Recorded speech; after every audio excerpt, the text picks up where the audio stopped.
Shabooty and George, they stir the pot, spilling all the tea, hot and on the dot. 90-day Fridays, we're telling it all. Laughter and drama, we're having a ball. Coco's heart beats for the older men's charms, sipping our tea, spilling truth in their arms. What's up, everyone? Welcome to 90 Day Fiance Fridays. Yo! What's up, everybody? Hello. Hey. Hi. How you doing? It feels like longer than a week. Well, I guess we did Sunday night, but it still feels longer than a week either way. It does. Yeah, it feels like a month. Hello? Is this thing on? Yes. It's on. Okay, hello everyone. It's on like Hello. Donkey Kong. You were honored with JLP's presence. Hello, Yes. hello. Glad to be here. Had a long vacation week. To what do I owe this honor? I missed you guys. We missed you too. Aww. I missed you guys. I was in the Bronx hanging out with my sisters. How was your vacation? Well, it wasn't really a vacation. It was just A visiting. staycation? A staycation? Yeah, it was mostly like visiting. It's like 2 hours from me, so it wasn't really like I was on vacation. But it's good to see my sisters, my family. That's good. That's good. Well, you're with your second family now. That's right. That's right. I'm with my peoples. Mhm. Got a Yeah, lot going on. your one meme you did was like popping all over the internet. I know. And you know something? It's so crazy because the memes that I think that are not really gonna hit are the ones that usually hit. Mhm. I just threw that together, like just as I'm watching the show, I'm like, you know what? This guy looks like these two people combined, and then I threw it out there. Next thing I know, everybody's snatching it up. Mhm.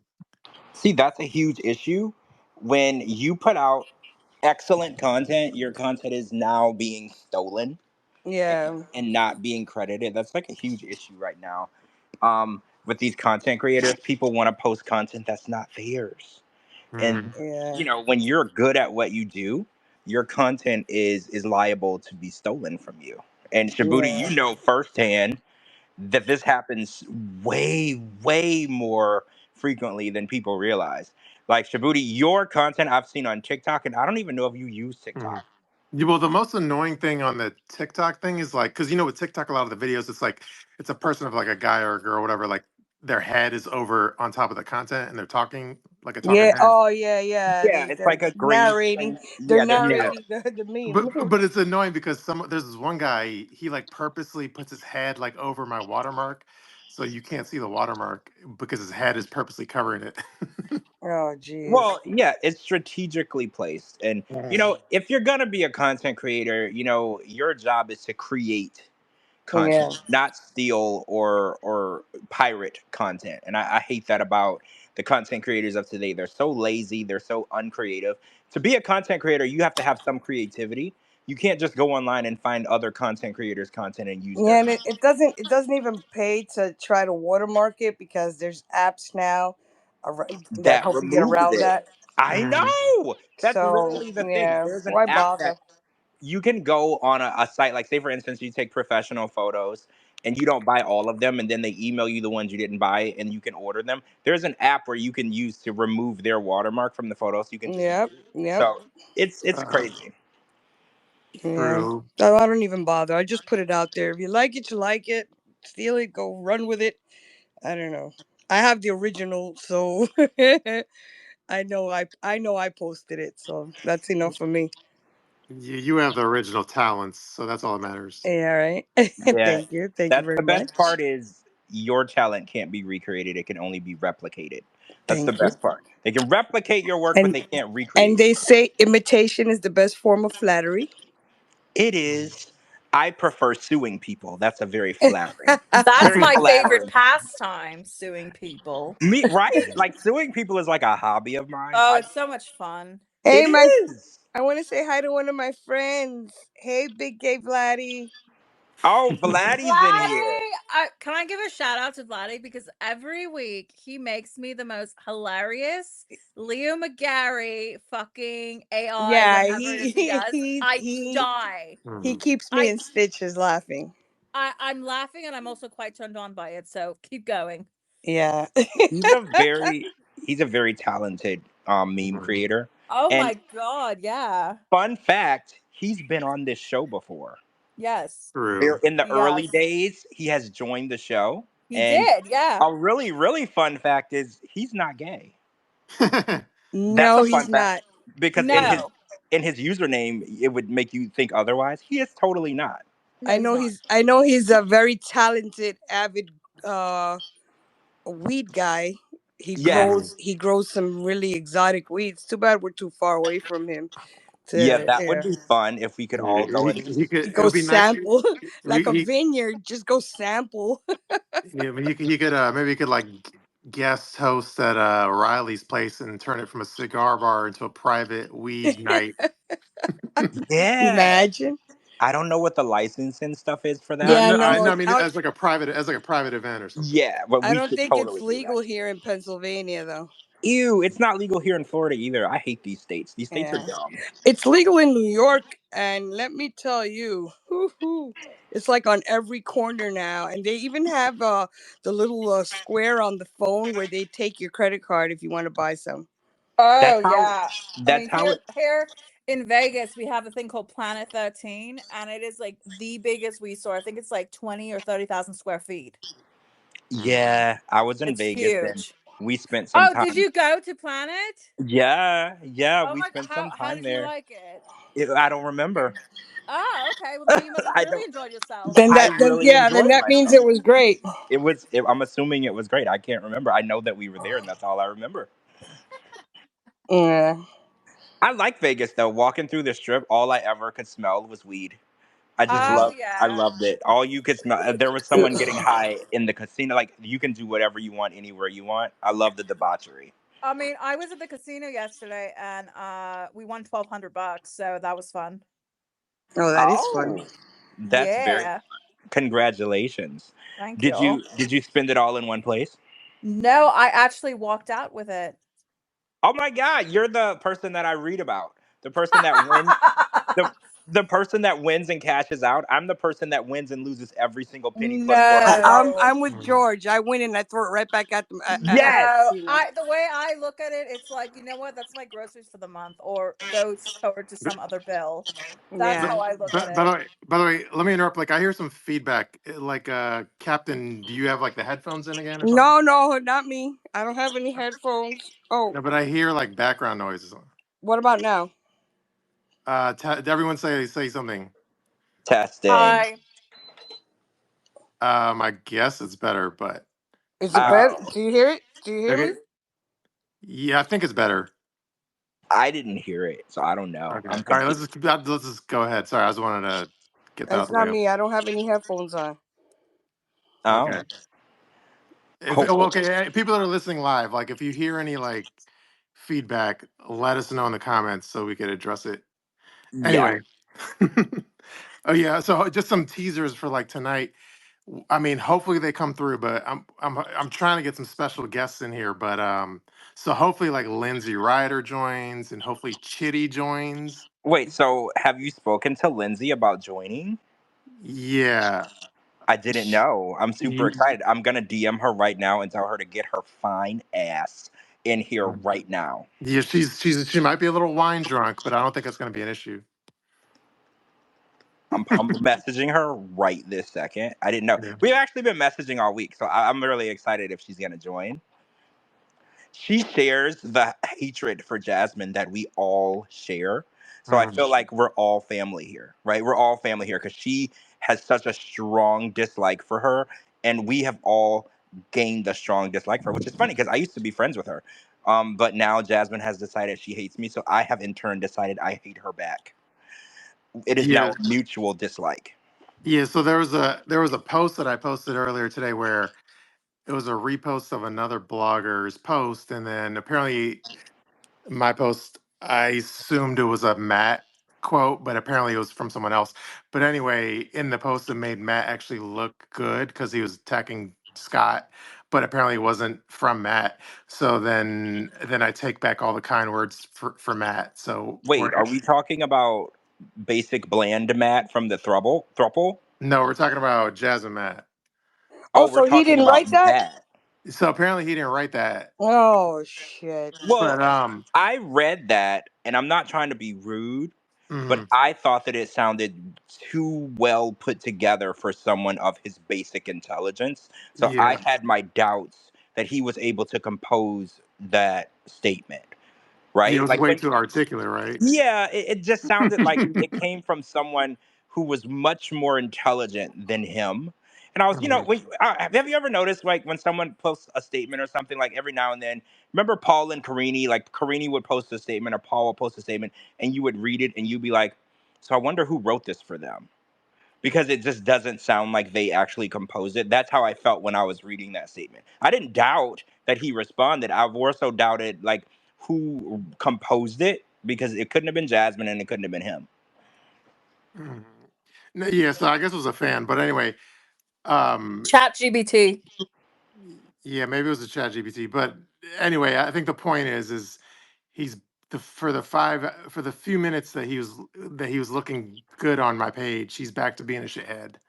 Well, I'm gonna say I'm quite disappointed that anyone thought that Matt was looked at in any light that isn't negative, right? Like he's It still. just look.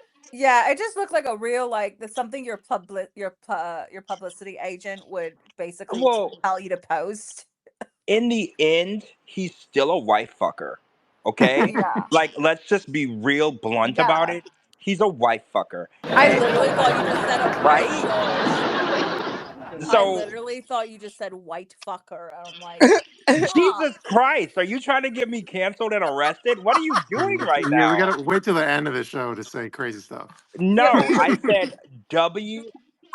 we can't really blame him because the wife allowed him to fuck. She has Well, half of yes, the blame too, you know. you're She's the right. one that's You're right. married, so she had to say I no. cannot I cannot place 100% of the blame on Matt, because Jasmine's legs needed to be open in order for this to happen. So yeah, you're right. I can't say that Matt's a horrible human being and Jasmine isn't. They're both horrible human beings, right? I have to make it clear that Jasmine is a skank and Matt is a wife fucker, right? Like, it is what it is. True, but yeah, well, if Lindsay joins, then we'll get more into the whole Matt Also, stuff. before we end the Matt conversation, were you like aware that Matt has a twin brother? No. So No. I learned from Lindsay Ryder that Matt and his twin brother both were the ones in charge of the landing strip valet, and it was not actually a business owned by the landing strip. Matt and his twin brother owned the valet service, and then they ran the valet service and were a third party to the landing strip. But Ah, Mhm. okay. I thought it was really interesting because there's two Matts. They're not identical, and Lindsay said that the twin brother is a little chunkier than Mhm. Matt. Like, he's not as gym oriented as Matt, but she said that the twin brother is actually the nicer, sweeter one, and then Matt was always on the douchey side. Does that Mhm. surprise anyone? Because I wasn't surprised by that. No. No, I feel like the only reason Matt like in present day is on his best behavior is because he has like a baby coming like on the way, so he And has to he's kind got of a be on his rich best baby behavior. mama. He's got to be on Yeah. his very best behavior because he is now a house husband. And I Hmm. think that, when you're a house husband, you have to behave a certain way because your wife can kick you out at any moment, right? Like, you are no longer in control of your housing and what happens to you. So he's Yeah. wait, what was that? I heard something. I don't know what that was. That's me. That's Do you disagree with that statement? kind of. All right, let's hear it. I Let's hear mean, it. I don't think being a house husband is any different than being a housewife. I know plenty of men who are house husbands, and that's what they wanted to do, and the Well, wife works and they don't. But it's a think mutual agreement. The thing is that the distinction is that it's a mutual agreement. I mean, it's not all of a sudden like one day you're like, okay, I quit working, I'm gonna become a house Just husband. just ask Oprah. Oprah has a house husband. yeah, Yeah. Stedman's a house husband. I will say this. It's an unpopular opinion, but I Okay. think as a house husband, you have to be a little more submissive and obedient than being a housewife or a trophy wife. I think trophy wives have a little more leniency of what they Okay. can and can't do because Right. pussy is very, very expensive and appealing. And I feel like a woman will, like a man will value having that in-house pussy, and he will do more and pay more to keep it. When it comes to a woman and having in-house dick, she has a lot of choices for in-house dick. You know how you buy a plane ticket and they're like, thanks for buying our airline, you had a lot of choices for other airlines. Women have a lot of choices for Women have lots of choices for in-house dick. There's literally dick being swinging at women every moment of the day that they leave the house. I So I mean, think that sure, but I mean, I mean, this is just my personal opinion. Like, if you know, if it's an agreement, like, you know what, like, I want to retire, but obviously, they have kids or something like that, and he wants to be, the house husband. I think that's totally fine. oh yeah, I do too. I do too. I think it's okay. Gender rules don't really exist. It's Most of the 2025. time, house husbands stay home to Mhm. raise the children. Like when the wife has like a one of those high powered careers, and she's like a CEO or something, and the husband Right. has like That's more of a exactly what I'm referring to. yeah, Yeah. more of a mediocre job that he can afford to not go to and raise the kids because childcare Right. is very expensive. It is. Absolutely. So It is. if you can Yeah, stay home and take care of your kids, be it the wife or the husband, I mean that's a plus. But yeah, maybe the like husband has some savings or something like that he can live hey, off of. hey, George. Like I'm trying to figure out where the feedback is coming from. George, George, can you mute yourself, George? Yeah, I'll mute myself. Okay, George, mute. Okay, JLP and Coco, let's have a conversation. I just want to see if it sounds good. Okay. So is it me this time again? Nah, I think it was George because now that he's muted, I don't hear the crazy feedback. Yeah, because Mm. Now it's I've been trying now everything now it sounds good. to So yeah, so I think the feedback's coming from George or something Okay. because now it's like quiet. Well, when you say feedback, does that mean is it like white noise or is it It's like just chatter or something going on? What do you mean by it's feedback? almost like a buzzing, and it's based on the conversation. So it's basically like feedback, a buzzing feedback of what Okay. the other people are saying. Okay. But I think it was George. So hopefully, I don't know if he leaves and comes back or if he switches up his mic. He Um, gets on his fancy microphone. yeah. All And right. then yeah, and as far as Chitty, I'm trying to get Chitty to join, but it's very difficult to Chitty chitty navigate. bang bang. Well, It's the time very zones are different, so that's probably a Yes. factor. Plays a factor in him joining. We'd no, have no, to he's probably. awake. He's awake because he's messaging me. But I feel like if he's never joined a Twitter space, it's probably like difficult. Mm. But Oh, anyway, it's George. So George, yeah, I don't know what the deal is, but I think the feedback was coming from you. So okay. Well, I'm just happy it wasn't me this okay, time. I'm not sure. I switched okay, my mics, so let me okay. know. This seems to be better. Yeah. Yeah, I switched to a different microphone. Okay. So Yeah. This sounds okay. It sounds better. What co-host? What do y'all think? I think it sounds Very better. good. It sounds good. Yeah. Now it sounds good. Yeah. I Yeah. think you fixed it. okay, cool. I don't know what's going on. Okay. No. No. That's cool. And I think we're good now. Anyway. Um. So anyway, let's go to our topics then. Let's see. Top for the first topic. So Annie had her baby. Yeah, Yay. Annie had her Yay. baby. It's adorable. I have to say though, did anyone else feel like Annie was pregnant for like a year and a half? Yeah, Yeah. I was going to comment on that. The pregnancy seemed a lot longer than than usual, but I don't know. Also, I have a question, a serious question. Is there any particular reason why she went to Thailand to have the baby? See, I've been seeing that question a lot, and what I heard was she wants the baby to have dual citizenship. Got So it. for the baby being born in Thailand and its parents having American, and David also has dual citizenship there, so that automatically will give the baby dual citizenship because Annie has never really wanted to live here. She's always wanted in her heart to be in Thailand. So I think that she wanted to make sure that her child was able to go back and forth whenever it wanted to. Oh, so being born in Thailand with the father having dual citizenship automatically grants the child dual citizenship.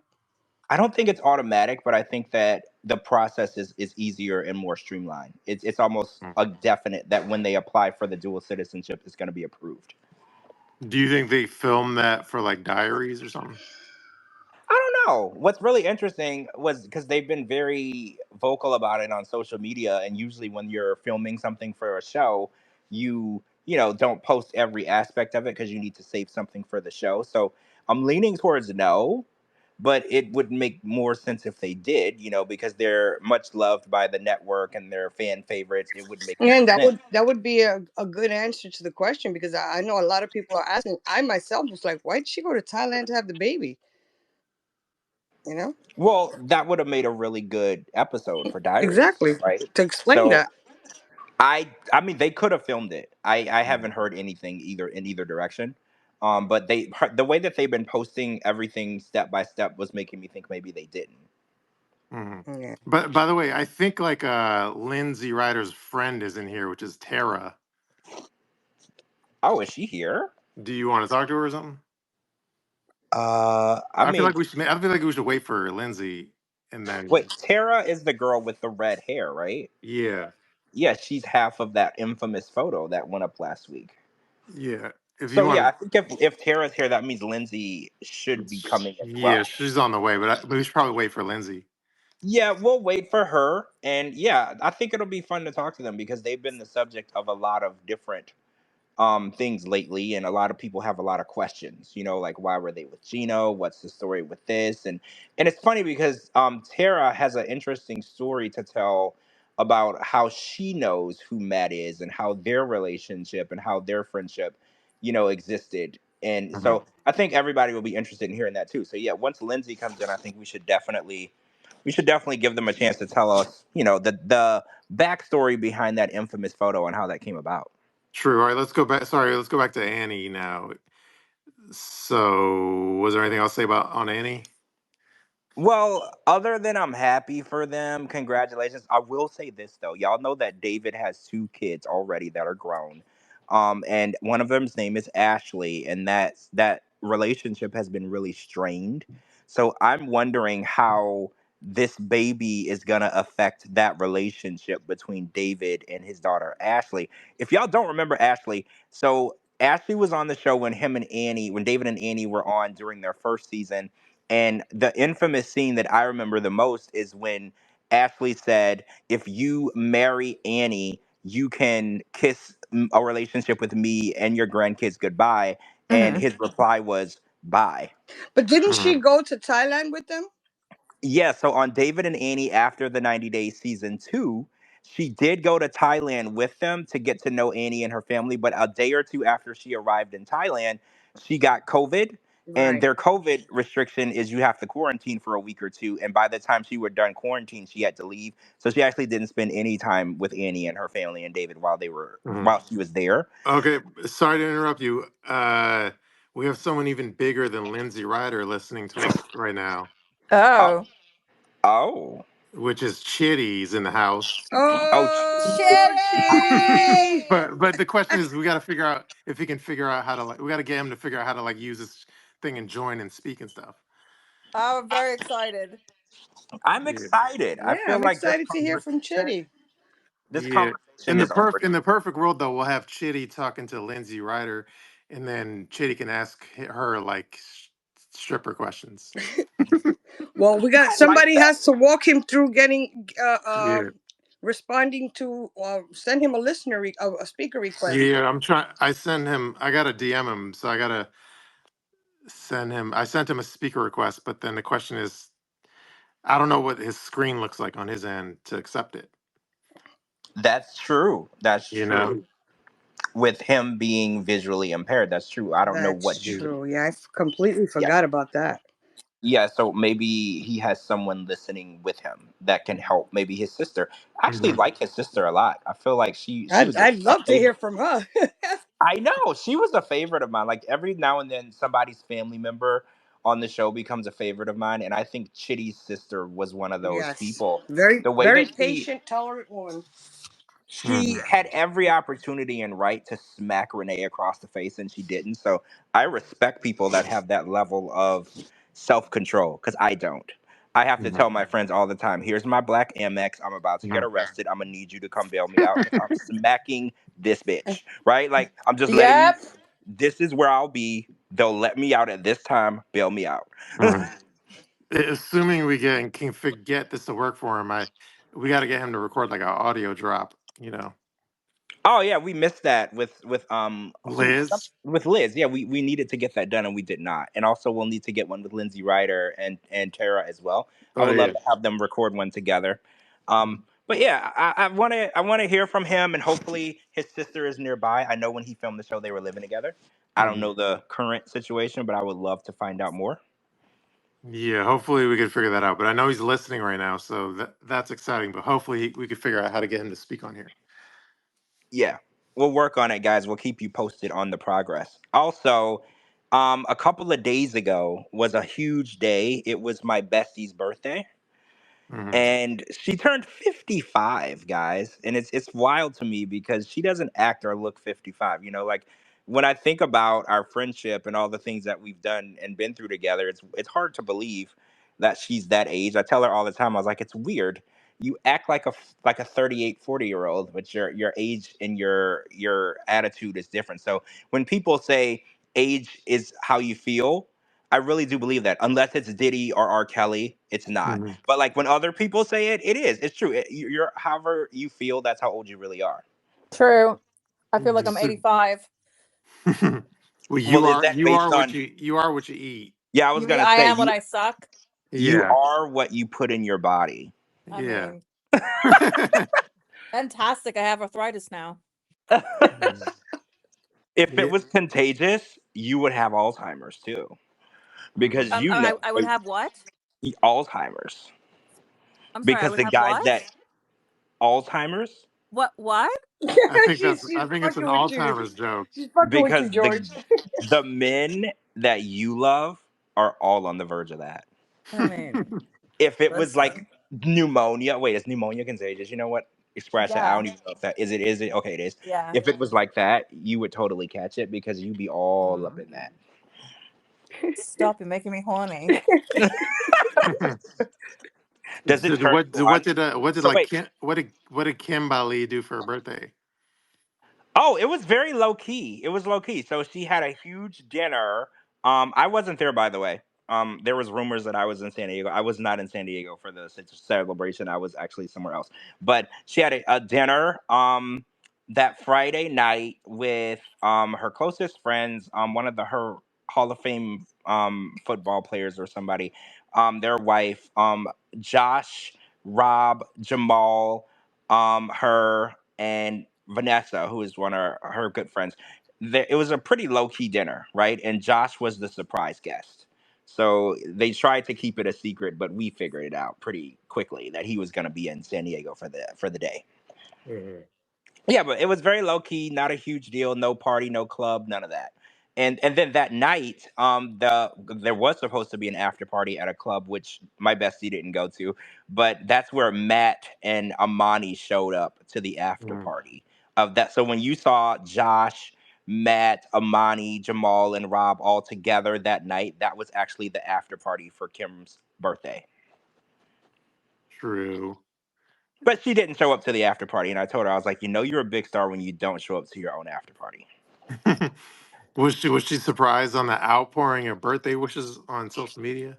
She was. She was. She said that she was very shocked at how many people not just remembered or knew, but cared enough to post. And I told her, I was like, you got to be a little more understanding of how popular you really are. I was like, you're one of those people that people don't hate.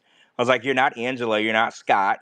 People don't hate you. So people actually are happy, to see you thriving and doing better. And I have to say, Bestie looks great. She lost 20 pounds over the course of a month and a half. She looks amazing. I call her skinny bitch now.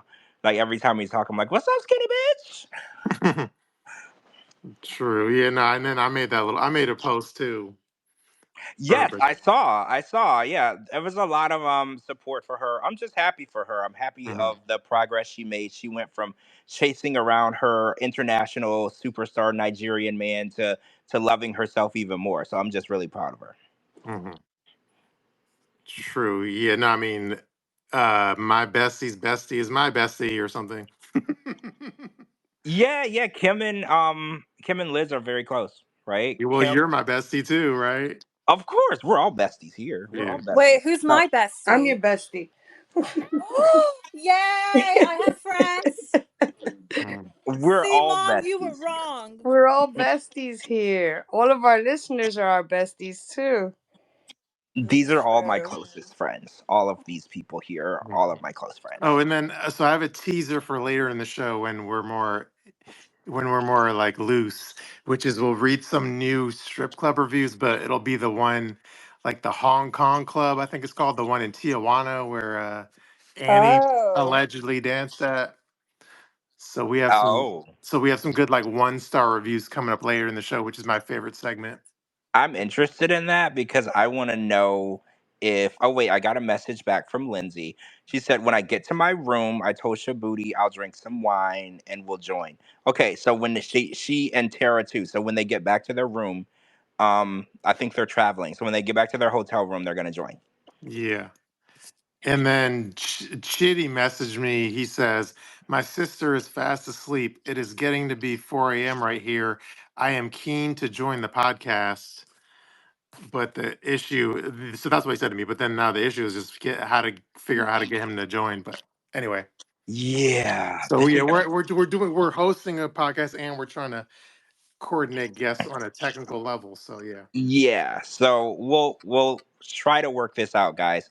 Well, Mhm. But if it doesn't, Shibuti, if he doesn't work it out, maybe we can just have a couple questions for him and have him DM you the answers. yeah, that could work too. Yeah, that could work Mhm. too. If we You can't know, figure out. nothing too complicated, just some basic stuff, and then he can answer to Shibuti, and Shibuti can read the answers. Mhm. Actually, True. he left the room, so maybe he's working on something. Now that I'm looking. Yeah. Yeah. Okay. All right. Let's see. What's next on the topics? Oh, so we're gonna talk about Natalie and her tummy tuck video. Mhm. Oh, God. So, Oh boy. Oh how boy. do we feel about Natalie getting a tummy tuck? First of all, Natalie didn't need a tummy tuck, She right? didn't. Or She absolutely did not need a tummy tuck. so that scares me because when you get into that level of delusion of getting surgeries that you don't need, Darcy and Stacy have entered that realm. Hmm. When you're starting to see things that other people don't see, that scares me because once you get into that realm, it's hard to stop, and people start to look less and less human. When they keep going into that realm. And I was looking at the video, and I was like, why would a doctor even perform a tummy tuck on somebody who doesn't That's what need I was one? gonna say. No doctor. I call bullshit. No doctor is Mhm. gonna perform a tummy tuck on somebody who doesn't need one or doesn't even have enough skin to tuck. Well, I don't know. I think if you have the right amount of money, some doctors are shady enough to do whatever you ask. And I think Yeah. that's the scariest part about it. But do you think it was like comped to promote the doctor, or at least discounted? 100%. I think I don't know if it was 100% comped or discounted or what. Oh yeah! Oh my God, we got a celebrity speaker.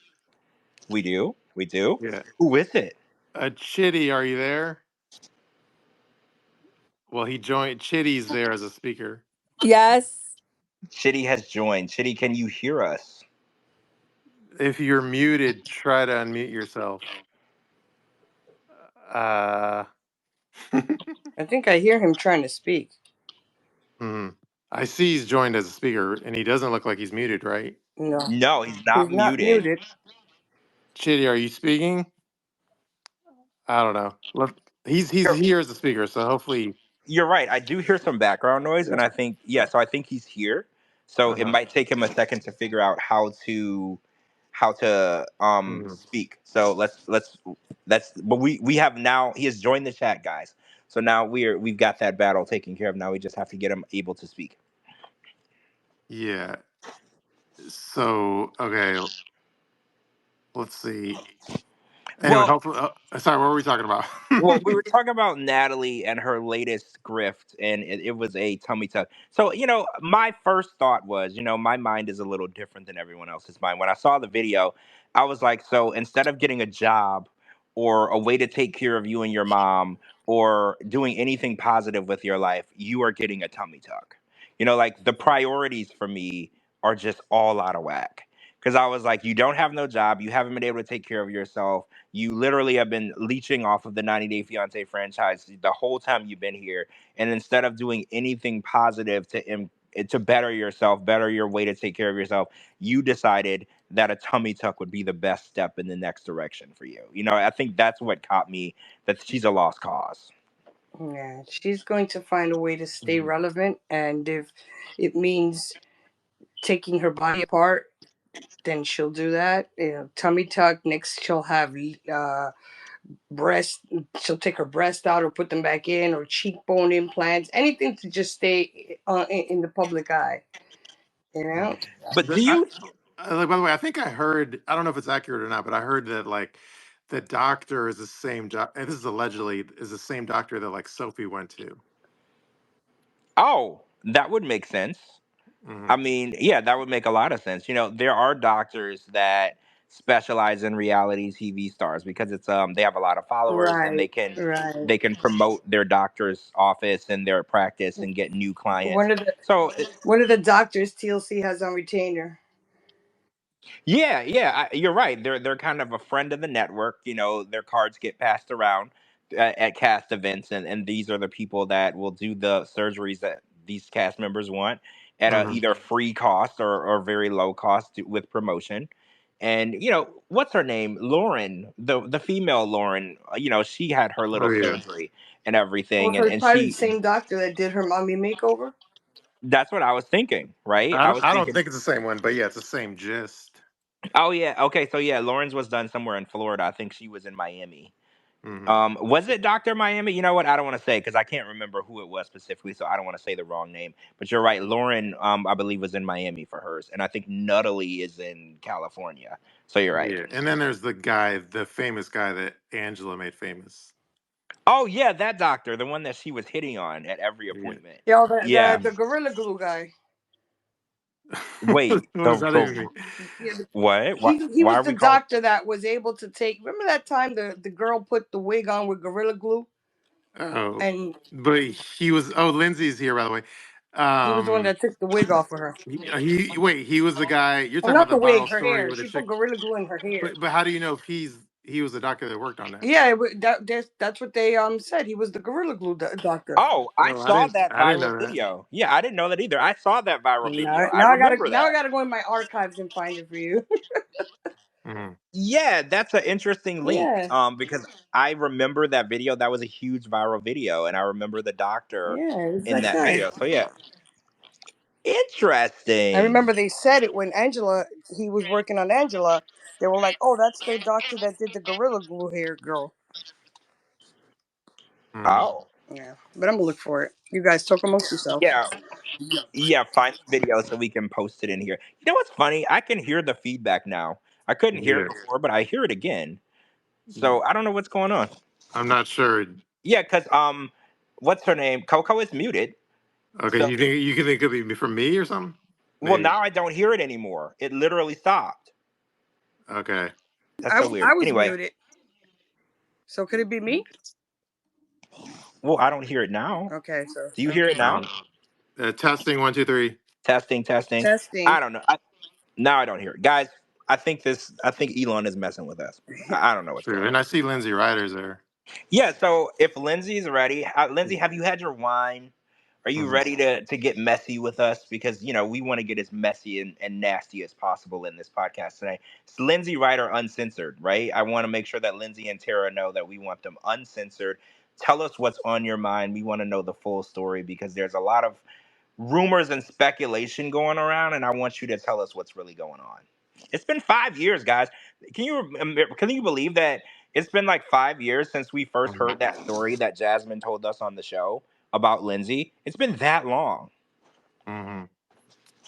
All right. Well, That's a long time. I'm trying to invite George. Try to invite Lindsay to speak.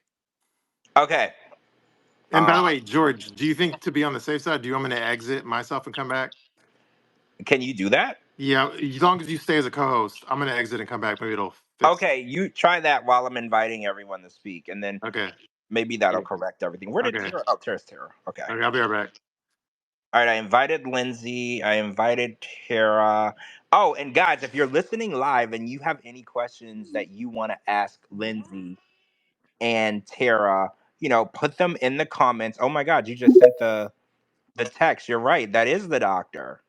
Okay, I'm back. Okay. You see, I told you. She's right. Check the group chat. It is the doctor. He is the Gorilla Glue doctor. I'm You very can post it on the podcast. I don't know how to do that, so you can go ahead and post it. Okay. Tara's. Well, I Tara thought she was is joining. listening. I invited her and Lindsay to speak. So let me Well, see. I should probably check my DMs. Hold on. Yeah, have they messaged you at all? Let's see. Yeah, I think I got like a 2,000 messages. Oh, jeez. Maybe they're having technical difficulties. This is the first time. Yeah, we're trying to have like multiple celebrity guests at once while having 4 co-hosts. Yeah, this is a lot of work, guys. This is why the big shows have like producers that work behind the scenes, and sound engineers and all these different people. This is a lot of work. It's not easy to do everything at the same time. Mm-hmm. And I think Chitty has left the building, so hopefully he will be back a little later. Yeah. All right. Well, I don't even know what we're talking about. Oh, we were talking about Natalie and her latest grift, Mhm. her tummy tuck video. And, I think we were just discussing how, she didn't really need any surgery. I thought that she looked fine. Oh yeah, and then so the doctor, Angela's doctor, is the infamous Gorilla Glue girl's doctor. Yes, he is. And there's a text in the group chat with the Screen Rant article on it as well. So apparently this is something that people knew for a while. I just I missed it posted it to somehow. the podcast. I don't know if it went up. I know how to feature it. Hold on. Can you see it on the podcast? I'm gonna feature it as like a feature tweet. Yeah, we'll feature the tweet so everybody can see. You'll recognize the doctor right away. Angela was flirting with him really hard every time she went to the doctor for her. What did Angela have? Was it a gastric bypass or a gastric Yeah, I sleeve? think he did the weight loss But on her. Yeah. my question though, was he famous? What happened first? Was he famous with Angela No, first, or no, was he famous with the he Gorilla was Glue famous. first? I posted the article, a little piece of the article here on the chat. It says that he was famous for the Gorilla Glue girl, Tessica Brown. But I'm saying that happened before he worked on Yes, Angela. yes, that was before he Okay. worked on Angela, and Oh. he then worked on Angela for her weight loss and plastic surgery. So I guess he's a jack of all trades. Yeah, yeah. He's made his way into the news more than once. So I think he's a jack of all trades for different things. And he was the one that tried to get Angela to stop smoking. Remember that Right, he he kept telling her not to smoke during, before and during, for her own health and safety and well-being, and unfortunately, he did not do that. Hold on, I just got a message from Lindsay. Yeah, I think she's hammered, so she's trying to do it next week or something. Ah, I see it. Okay, all right. I see. Unfortunately, it looks like she'll be joining us next week. She's a little hammered, which I actually prefer, but it would be more fun. But damn, I you don't could think she wants to imagine next week. all the tea we could have gotten. I know, right? I feel like that's the best time to talk to someone, so they tell you exactly how they feel. Yep, I feel like it would be really fun to hear her uncensored, right? yep, Mhm. that would have been. All right. Should we go to the next topic? Yeah, let's move on to the next topic. Okay, like the next topic is kind of confusing to explain, but I did a post on like Mahdi, the Persian dude, and then I based. Well, I could read the. Do you want me to read the original thread Yeah, I read reposted? The what original happened. like Reddit thread. Read what happened. Yes. Okay, let me read the original Reddit thread. Hold on. Okay, so this was like a Reddit thread that I reposted. So these aren't my words necessarily. So this is my repost. This is a Reddit thread from Reading King, and it says, I know 90 Day has a tendency to really emphasize the otherness of the immigrants on the show, especially if they're from the Middle East, but this is just so painfully fake. Mahdi isn't from some small village. He's literally from Tehran. There are French bakeries in Tehran. There are tons of cats and homes on the streets similar to Istanbul. I'm considering fast forwarding through their segment honestly because I roll my eyes whenever he says something that is obviously a lie or exaggeration. Um, so anyway, I posted that, and then I posted a picture of like a stop sign. I posted a stop sign of in Iran or whatever. And then I also posted a chat GPT about like Persian cats. And then on top of it, I did a chat. And then on my Instagram stories, I did like a chat GPT of like saying that there are stop signs in Iran. So I could read those too. But anyway, long story long, I posted those and all of a sudden he like, by the way, I hear like feedback still. I don't know what's going on. Anyway, then I posted some shit about some stop signs in Iran. And he got all butt hurt and shit in the DMs. Um. Anyway, Wait, did he DM you specifically? yeah, Oh. So wait, when he posted like 20 stories the other day where he was like explaining his background. Is that in retaliation to this post? I think it was. Yeah, I think that I think he just posted that today, right? Yeah, he posted like like 20 different stories like saying, "Let me explain my background to you so you'll understand me better," or something along the line. Yeah, I think partially. Yeah, that was in reaction to like the Persian cats thing. Um, yeah, I think that was in reaction to it. But anyway, like I asked ChatGPT in my stories, and I said, are there stop signs in Iran? And then real quick, let me pull it up. So yeah, let's see. So I asked ChatGPT. It says yes, there are stop signs in Iran, but they're not as commonly used or strictly followed as in some Western countries. And then I asked Grok, which is like Elon's AI, and then it says, yes, there are stop signs in Tehran, Iran, including in its capital city of Tehran. Follows traffic regulations, blah, blah, blah. I don't want to bore y'all with that. But anyway, the long story long, there are stop signs. So he was because I don't know, he got all but hurt, and then he was blowing up my DMs, and then Stevie was blowing up my DMs, and then Amani was in the comment section talking about our countries don't have good grocery stores. And then I posted a photo of like a really fancy grocery store in Iran. And I was like, are you sure? Because it looks pretty fancy to me. So I I don't know. It saw was that just too. like there was a lot of like back and forth and a lot of butt hurtness when it was like really kind of not that serious. Well, I guess they feel the need to defend their storylines because they committed to the storyline.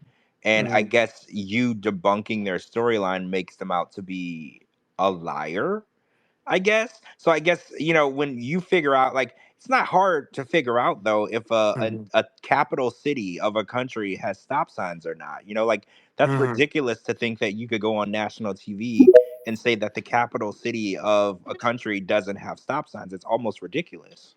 Did mhm. he By the did he way, say that they by didn't the way, have any cats in Iran?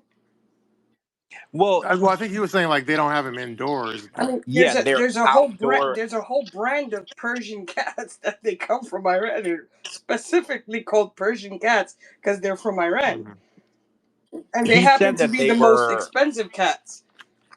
they mhm. are. He said but that they were all feral and dirty, and if No, one touched you, they have you would be those a. are the most expensive cats. mhm. But Well, by the way, real quick, I see like Chitty joined again, but I think he's muted this time. So Chitty on the bottom, I don't know, like so on the bottom, I don't know how your screen looks, but on the bottom left hand corner, there's a button where it says mic is on. Well, basically you just hit the bottom left hand corner button. It should unmute you, and if you hit that button, it'll allow you to speak.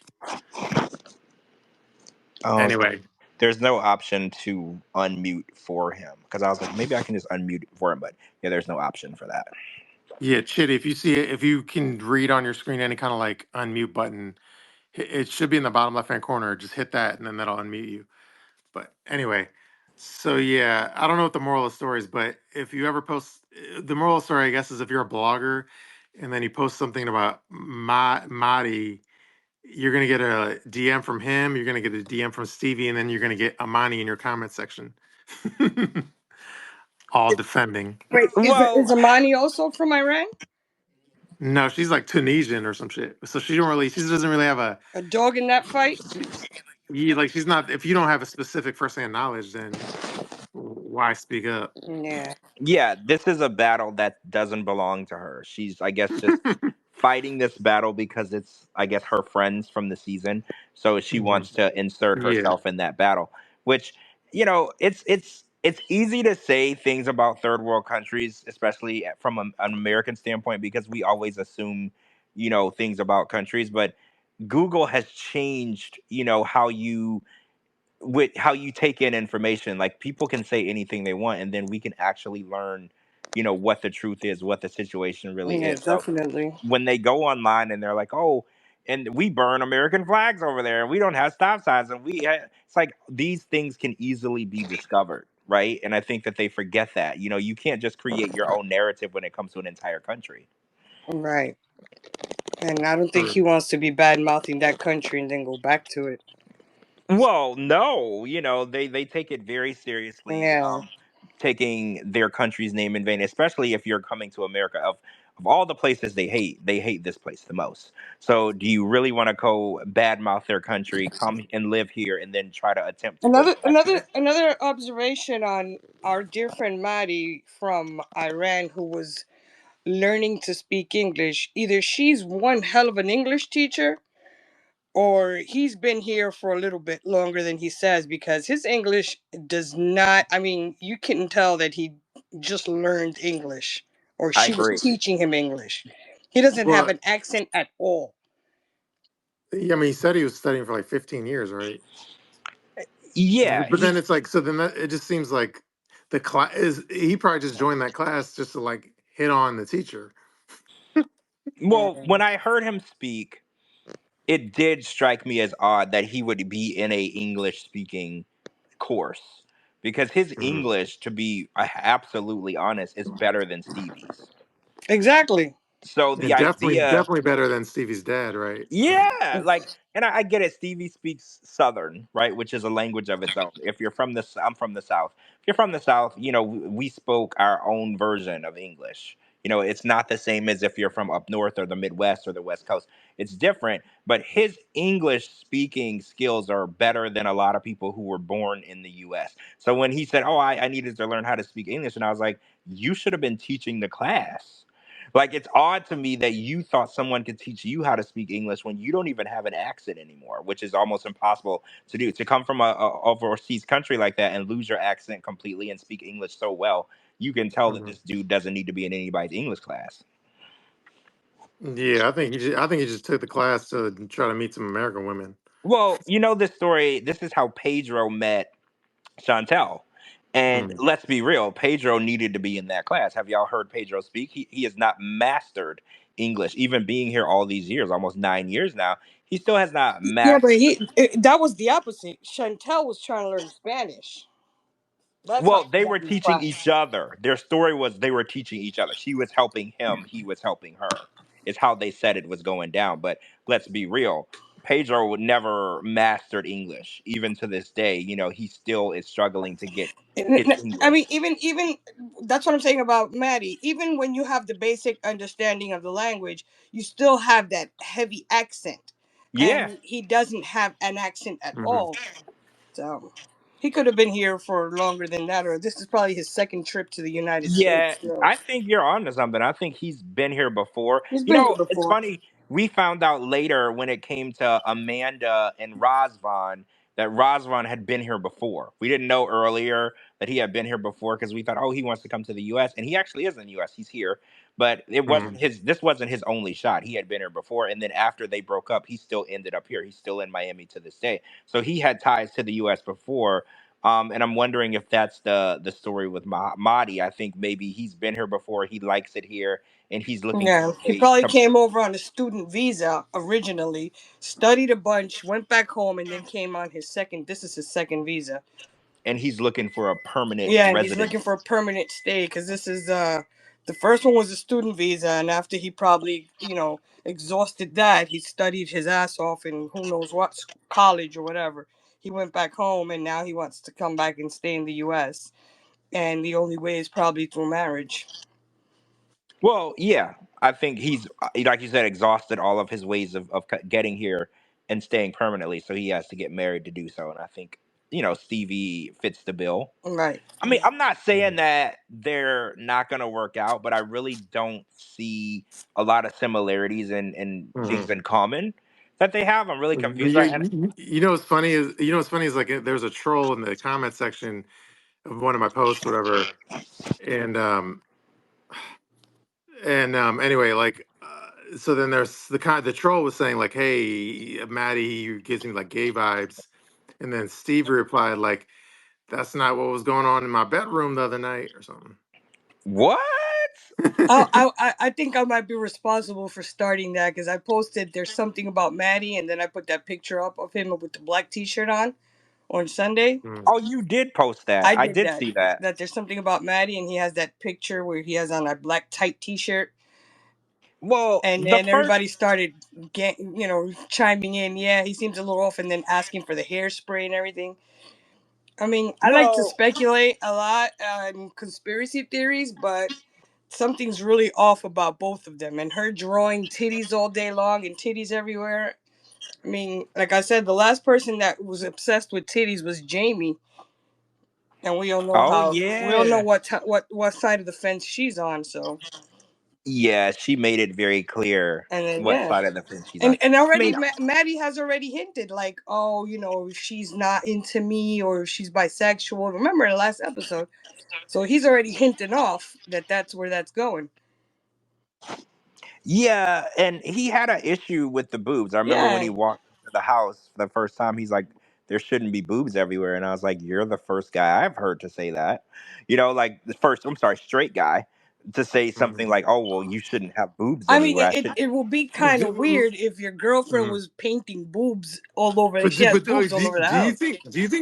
think the producers though were like, oh, they've looked at her photo paintings and said, oh, I see that one photo of boobs, can you draw like 20 more boobs, then we're just gonna fill your whole room just with all the just boobs put pictures? boobs everywhere. Yeah, I mean, I could see them doing that. that's possible. That could have Yeah, been. because I Yes. mean, it got a rise out of. Well, we knew Jamie was already a lesbian, so we really didn't get a rise out of us. But remember when what's her name No, but came? the producers were, because think about it. If you're trying to set up a scene for like a reaction for your new Persian boyfriend, it's like, all right, do like 5 more paintings of like tits, and then when he comes, we're gonna spread out all the photos of tits and paintings of tits, and then he's gonna freak out. It'll be like hilarious for the show. And Steve's like, fuck it, why not? That's funny. Yeah, that's a good idea. Yeah, because he also made a lot of comments in New Orleans about, yeah, it goes with the storyline. Yeah, It's go very because it's possible. like remember when they walked by like the lingerie store and he's like, "Oh my god, what's this?" You think they accidentally ran into the lingerie store, or they're like walked by I, this I think lingerie? it's I think it's to make us believe that he's never been to the United States, so he's so taken back about what he's seeing here. So they're adding emphasis to the freedoms that we have here, like sex shops and people Mm. walking around half naked and chicks and all that stuff. So they're putting a lot of emphasis on that, so he can Oh. for shock value, for he Like, can be like, oh shit, I've never seen that because then I ran this and I ran that. oh, and then remind me, George, since you're the encyclopedia, like, okay, he landed. Like, so why did they do this? May be a stupid question, and I apologize if I don't know the answer, and I should know the answer. But like, so he landed, but then why did they end up in New Orleans? Oh, so in Louisiana, you have to land at an international airport. Well, not just in Louisiana, in any state. There's airports and then there's international airports. So where Mhm. she lives in Hattiesburg, there isn't an Yeah, international airport. So but no, so he landed in the airport over there, but like, so just because the airport was in New Orleans, that's why he ended up going in the city, or what? yeah, so they landed. He landed in New Orleans, and they stayed there that night because it was too late to drive back to Hattiesburg, which was farther. Mhm. And after you've traveled for such a long time, you don't want to just hop into a car for hours as well. So he flew into the international airport in New Orleans, and then they stayed in New Orleans for a night or two, Mhm. and then drove to Hattiesburg, Well, which and then filmed for a day in New Orleans, and then drove yes, home. yes, and I think it worked out better for them to film in New Orleans because New Orleans is the most city you're going to find in Louisiana, like the most, if you're looking to look at cultural differences, New Orleans is the biggest city you're going to find in Louisiana. Baton Rouge isn't even in comparison to New Orleans. It'll make you feel more of a big city. So Mhm. producers looked at that as an opportunity. They're like, oh, well, let's get his raw reaction. And it also happened to be Mardi Gras. It was Mhm. right around Mardi Gras, which is New Orleans' most uncensored, crazy holiday Mhm. where women literally walk around with no shirts on, right? Like it gets really Mhm. crazy. So this was an excellent opportunity for producers to push a narrative of he's really uneasy with the way Yeah, people live he's never in the been here U.S. before, and this is the first time he's seeing this Western culture and stuff like that. Yeah, they took advantage of Like, the what's opportunity. That's definitely true. remind me? Like, I mean, I've been there once, but like, what's the famous street with all the bars? Bourbon. Bourbon Street, Bourbon Yeah, yeah, Street. Bourbon Street. I'm surprised. Maybe it's just like it would be a logistic nightmare for production, but I'm surprised they didn't do a scene like on a balcony at a bar, like during all the craziness. Well, I'm pretty sure they walked through Bourbon Street. I'm pretty sure I saw Bourbon Street in Hmm. one of the scenes. But yeah, they didn't stop at any bars or go to any of the events on that street. But I'm pretty sure in the background I saw the street where they were walking and there were two stories and there was a balcony and there was like garland hanging from the balcony. I'm Hmm. 100% positive that was Bourbon Street. Yeah, but that was during the day before all Yeah, the that was during the craziness. day, and things get a little crazy in New Orleans Yeah, at night. I don't have to explain to anyone how things are in New Orleans yeah. around Mardi That would Gras. probably be too much of a nightmare for like filming a TV show in the middle of all the craziness, Well, right? too much noise, and yeah, Oh it yeah, would yeah. be difficult. I'm not gonna say it's impossible because I have seen shows. I think The Real World did film during Mardi Gras before. It's possible, but like you Mhm. said, logistically, it's gonna be really difficult. To get the shots that you want, the lighting that you want when there's so much craziness going on. Yeah, but okay, that explains that. Um. Anyway, so that was the story with Mahdi or whatever. Okay, let's go to the next topic. So, did y'all hear the 90-Day Fiance Fridays song? I heard the song. I did hear the song. I I liked the loved song. it. I'm obsessed with it. I did like it. I think that, we've been talking about getting a theme song for some time Hmm. now, and this is really good. And I don't know if everybody online heard it. It was posted online, it was posted on Instagram and X. So I think we can play some of it, right, for Yeah, everybody to listen to right I now. really enjoyed that. All I'm known for is old men. Well, that and sitting in your old man's chair. I Did you hear Yeah. that mean, part? yeah, Do you own an old man's chair? I'm just curious. like a lazy boy chair, Yeah, like a lazy boy. Oh, I was thinking like a rocking chair or something. Oh, maybe. a rocking chair. I was Maybe I thinking I a have said, lazy both. boy. Fuck you guys. It's I she very has mean, a comfortable. they she has a are. rocking lazy chair. They're very comfortable, and I don't judge you at all for having Thank one. I you. have a lazy boy chair in my house. I Mm. don't sit in it as much as probably when I get older, but I do have one. Okay, so Um, George, you want to play like 20 seconds of it or something? yes. All right, let's play some of it. The one that you posted on Instagram, does it have an intro?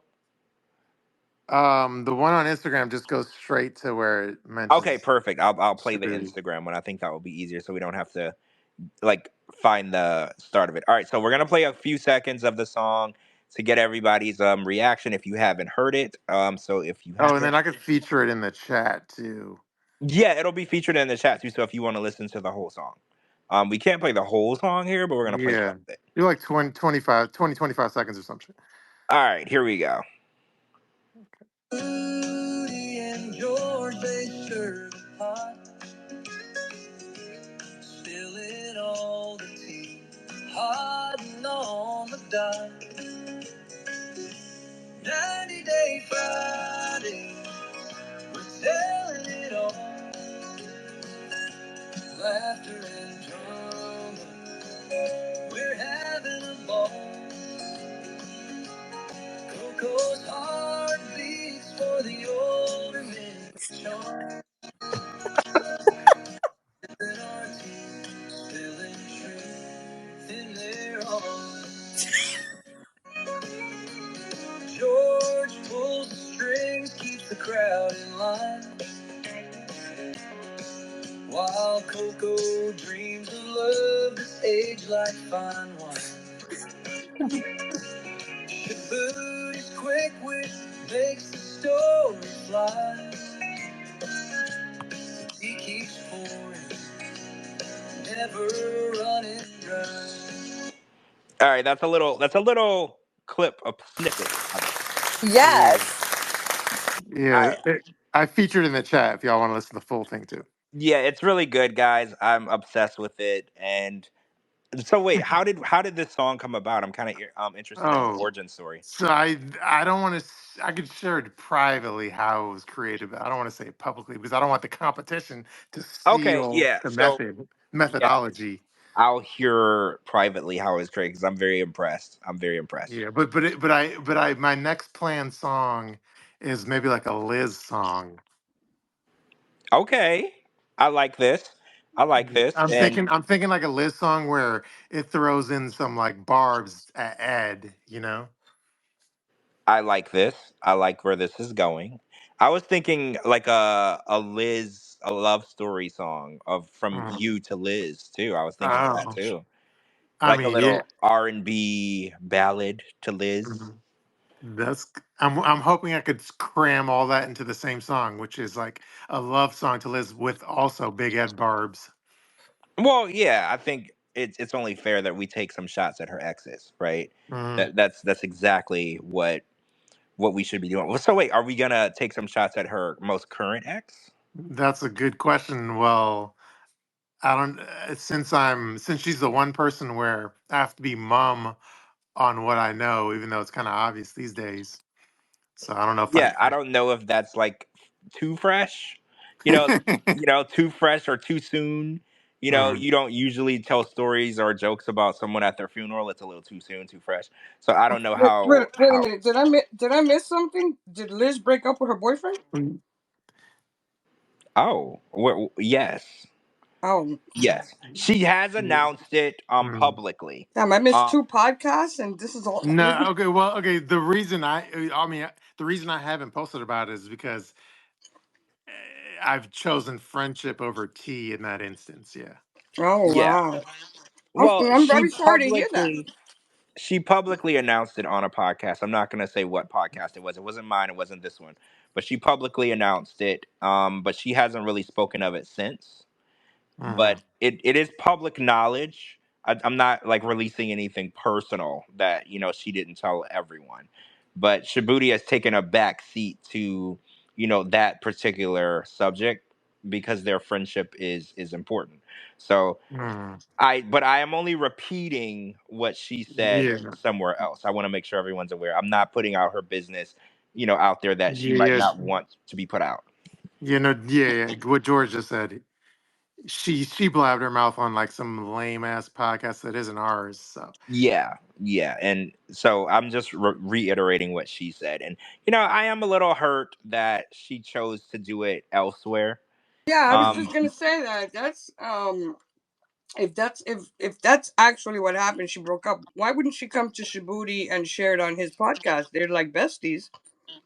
I agree. I agree. Well, I think she knows if it's here, it's like it'll be like a bigger story, and I don't think she wants it to be a big story. No, because she knows if it's out, it's a story anyway. No, but I don't know. there's a difference between where she said it and there's a difference between me making a post about it. No, not posting about it. Not I'm saying you should have posted about it. She could have No, broke the news to I'm you. not. I'm just saying like there's a way to make something go be a huge story, and there's a way to make something be like a Well, splash in a puddle. where she announced it, it kind of got missed, Yeah. right? Like it didn't really. A lot of people still Well, don't know. I Like, would definitely agree because I didn't know about it till now. yeah, the place where she chose to announce it, it didn't. That level of attention for that podcast is it's not anywhere near the level of attention it would have gotten here. So that's kind of why. So a lot of people are still unaware because a lot of people don't engage with that show. Mm-hmm. So, and we don't know if that was her intention. Maybe she went on that show because she wanted to soft launch that information. She didn't want it to be everywhere, but she wanted to get it off her chest. Like, again, we don't know why she just decided to do it that route, but she knows that she's always welcomed here. If she wants to release anything, but like Shabooty said, maybe she didn't want it to be a huge deal. Maybe she wasn't ready Mhm. for a lot of backlash or comments or hate. Yeah, and I think I won't get into specifics, but you're gonna. It's not gonna be like a major 90-day show, but I think you'll see her sooner rather than later on, like a minor 90-day show. I'll just leave it at that. So Yeah, she'll pop up somewhere. yeah, she'll pop up. So you'll see her face on a TLC 90-day show sooner rather than later, but it's not gonna be like a major. It's not a major franchise. So we'll leave it at that. Yeah, we won't say any more on that subject. But yeah, Liz is not. So let me ask you a question. With the idea of Liz being single, Hmm. where does that put your thought process? Like, what are you thinking? Are you thinking that you would want to make like shoot your shot? My worry is Okay, what's your worry? my work as someone that's like I'm into her, but like my worry is because I don't know how closely you watch her like Instagram stories and shit like that, like present day. But if you look at her stories, there's her. I don't know if it was like her around a bonfire or some shit. Oh, So I my saw that. worry Yeah. is, I don't have any inside information, but my worry is she has like a new guy already. It's Oh, not me. well, I will say you're not barking up the wrong tree with that statement.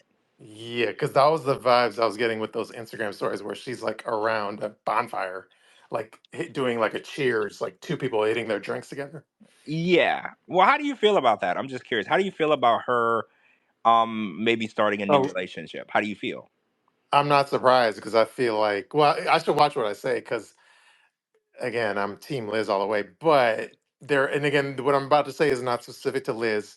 This is me speaking in generalities, but there's a lot of people where it's like they relationship hop, like so. I Yeah, just, I think some people don't want or can't be alone. They need to be in a mhm, relationship or a situationship, I call them. They need yeah. to have that companionship. Hmm. But I think with that said, just because she might be in a situationship right now doesn't mean that she's actually in like a serious relationship with anyone.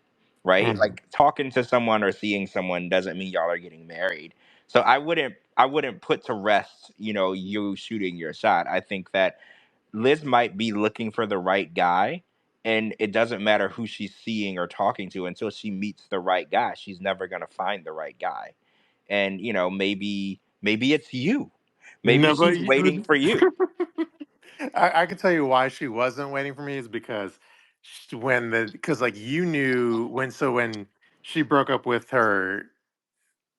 Jay or whatever, you knew like probably a month before I did. So like I that. actually knew a couple of months before you did. So my Actually. point is like me not even knowing the news was like not me knowing the news was not even a priority. So. Okay, well, again, maybe her breakup and the time in between her seeing someone else was much needed me time for her. Like, Mhm. let's say she ended the relationship but wasn't ready to start anything new, so she didn't tell you. I don't think that means that she's not interested. And you Mhm. have to remember, a lot of times How women want. I'm sorry. How long ago did she break up? Oh, Because I I don't want remember to. being on a podcast where she was moving to Oregon. What was it she was moving to? Washington. Washington. She was Washington. moving to Washington. And that's not too long ago. Well, okay, I will say they have been broken up since last summer. I'll say that. What? And But actually, it wasn't public, it was Mo. definitely not public. And I will say, um, there was a time when she was on this podcast talking to us about the relationship, and the Mhm. relationship was over. Yeah, and then the part that threw I already I've had this conversation with George, but the part that threw me for a loop was like Mm-mm. was when it was like in the middle of summer when like Jay, I think it was last summer, but like he messed because remember when I would talk about those like drinks on our podcast, like I was talking Yeah, about yeah, Buzz Balls and I was talking about some other drink, not the Buzzball, but I was talking about like I hate to give him free plugs, but anyway, I was talking about like beat boxes and shit, like that yeah, drink. yeah. And then Jay like messaged me. He's like, "Hey, I just got because I heard y'all talk. I heard y'all on the podcast talking about beatboxes, so I got like a couple beatboxes for Liz and I to drink together." And he sent me a photo of them of like them holding like a beat or him holding a couple beatboxes. So then I'm like, "Well, if you're sending me photos that you're about to have drinking with Liz, then I assume y'all are together, you know."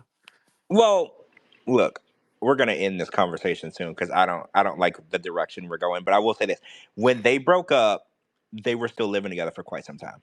And then Mhm. that's I kind of want to leave it there. I don't want to get any more personal into Liz's business without Liz being here.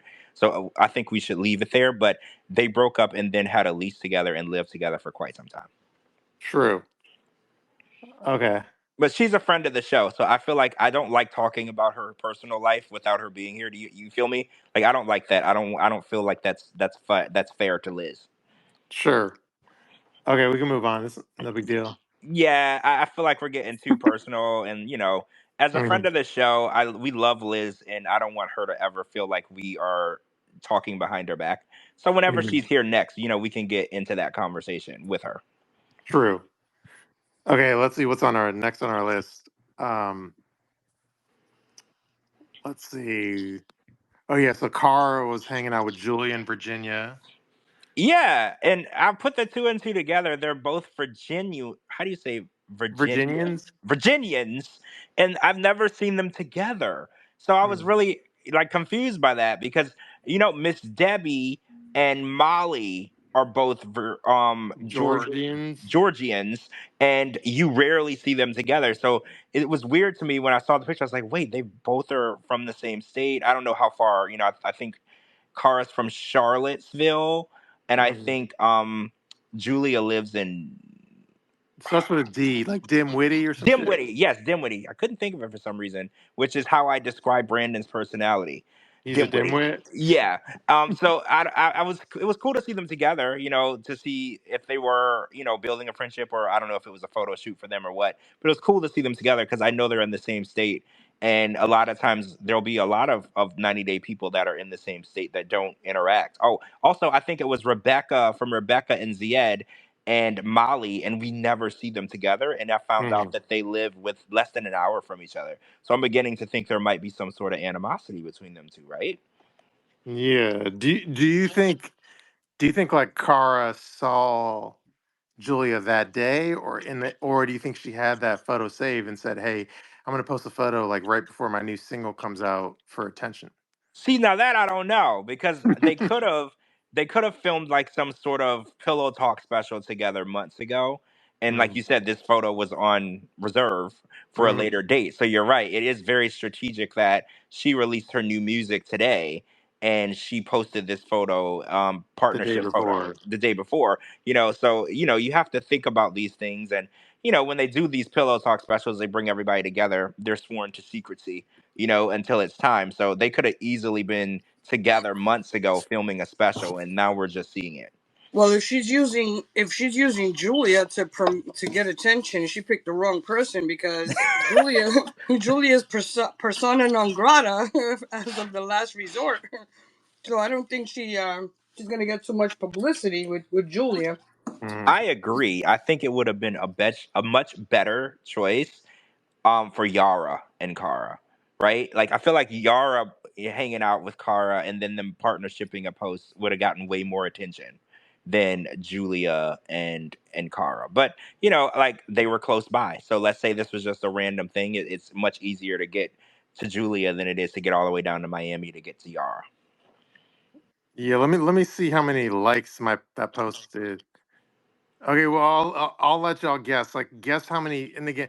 Guess how many likes I got on Instagram with the post of Julia and Cara. I'm gonna say 255. Okay, anyone else have any guesses? Other guesses? JLP, what's your guess? I'm gonna say 300. both of y'all are pretty close. Okay, the answer was drum roll 295. Oh, you're Okay. the closest. But we also need a a way to gauge this. So let's do Mm, another post with another artist or our cast member and compare. You know, like mm. what's another post you did with another cast member that might be more popular than Julia? And let's do a comparison of how many likes that one got. Okay. Well, okay. So, okay, like, well, I posted that photo of like, what is it? If Mersal and is it Anne or Oh, Annie or something? Anna and Anna, Marcel. Yeah. Anna and Mersal. Do you want to know the comparison to that? Yeah, so how many likes did that get? I'm gonna say that one got probably over 500 because no one Mm, dislikes them. okay. Well, shockingly, that got a little less. So that one got like 246 likes. Yeah, a lot of people don't remember them. That's why. They're also drama free. There's no drama Yeah, they surrounding them. they really don't resonate because they've been force feeding us these repeat couples so much that we've forgotten about the past cast members. So people are always Mm, like, "Oh, who was that again? Oh, I don't remember. Oh, I think I remember." So yeah, I think it's because people don't remember them. Yeah, interesting. I think you're right though. Oh, their storyline wasn't memorable. Just as, all you gotta think of is bees. If you think of the bee people, then you'll remember. mm. Yeah. Yeah, so I feel like if that was her strategy to post that photo before a single day, I don't think that was a bad strategy. Oh, no, I mean, publicity is publicity. When you're putting out new music, you want to get as much promotion and attention as possible.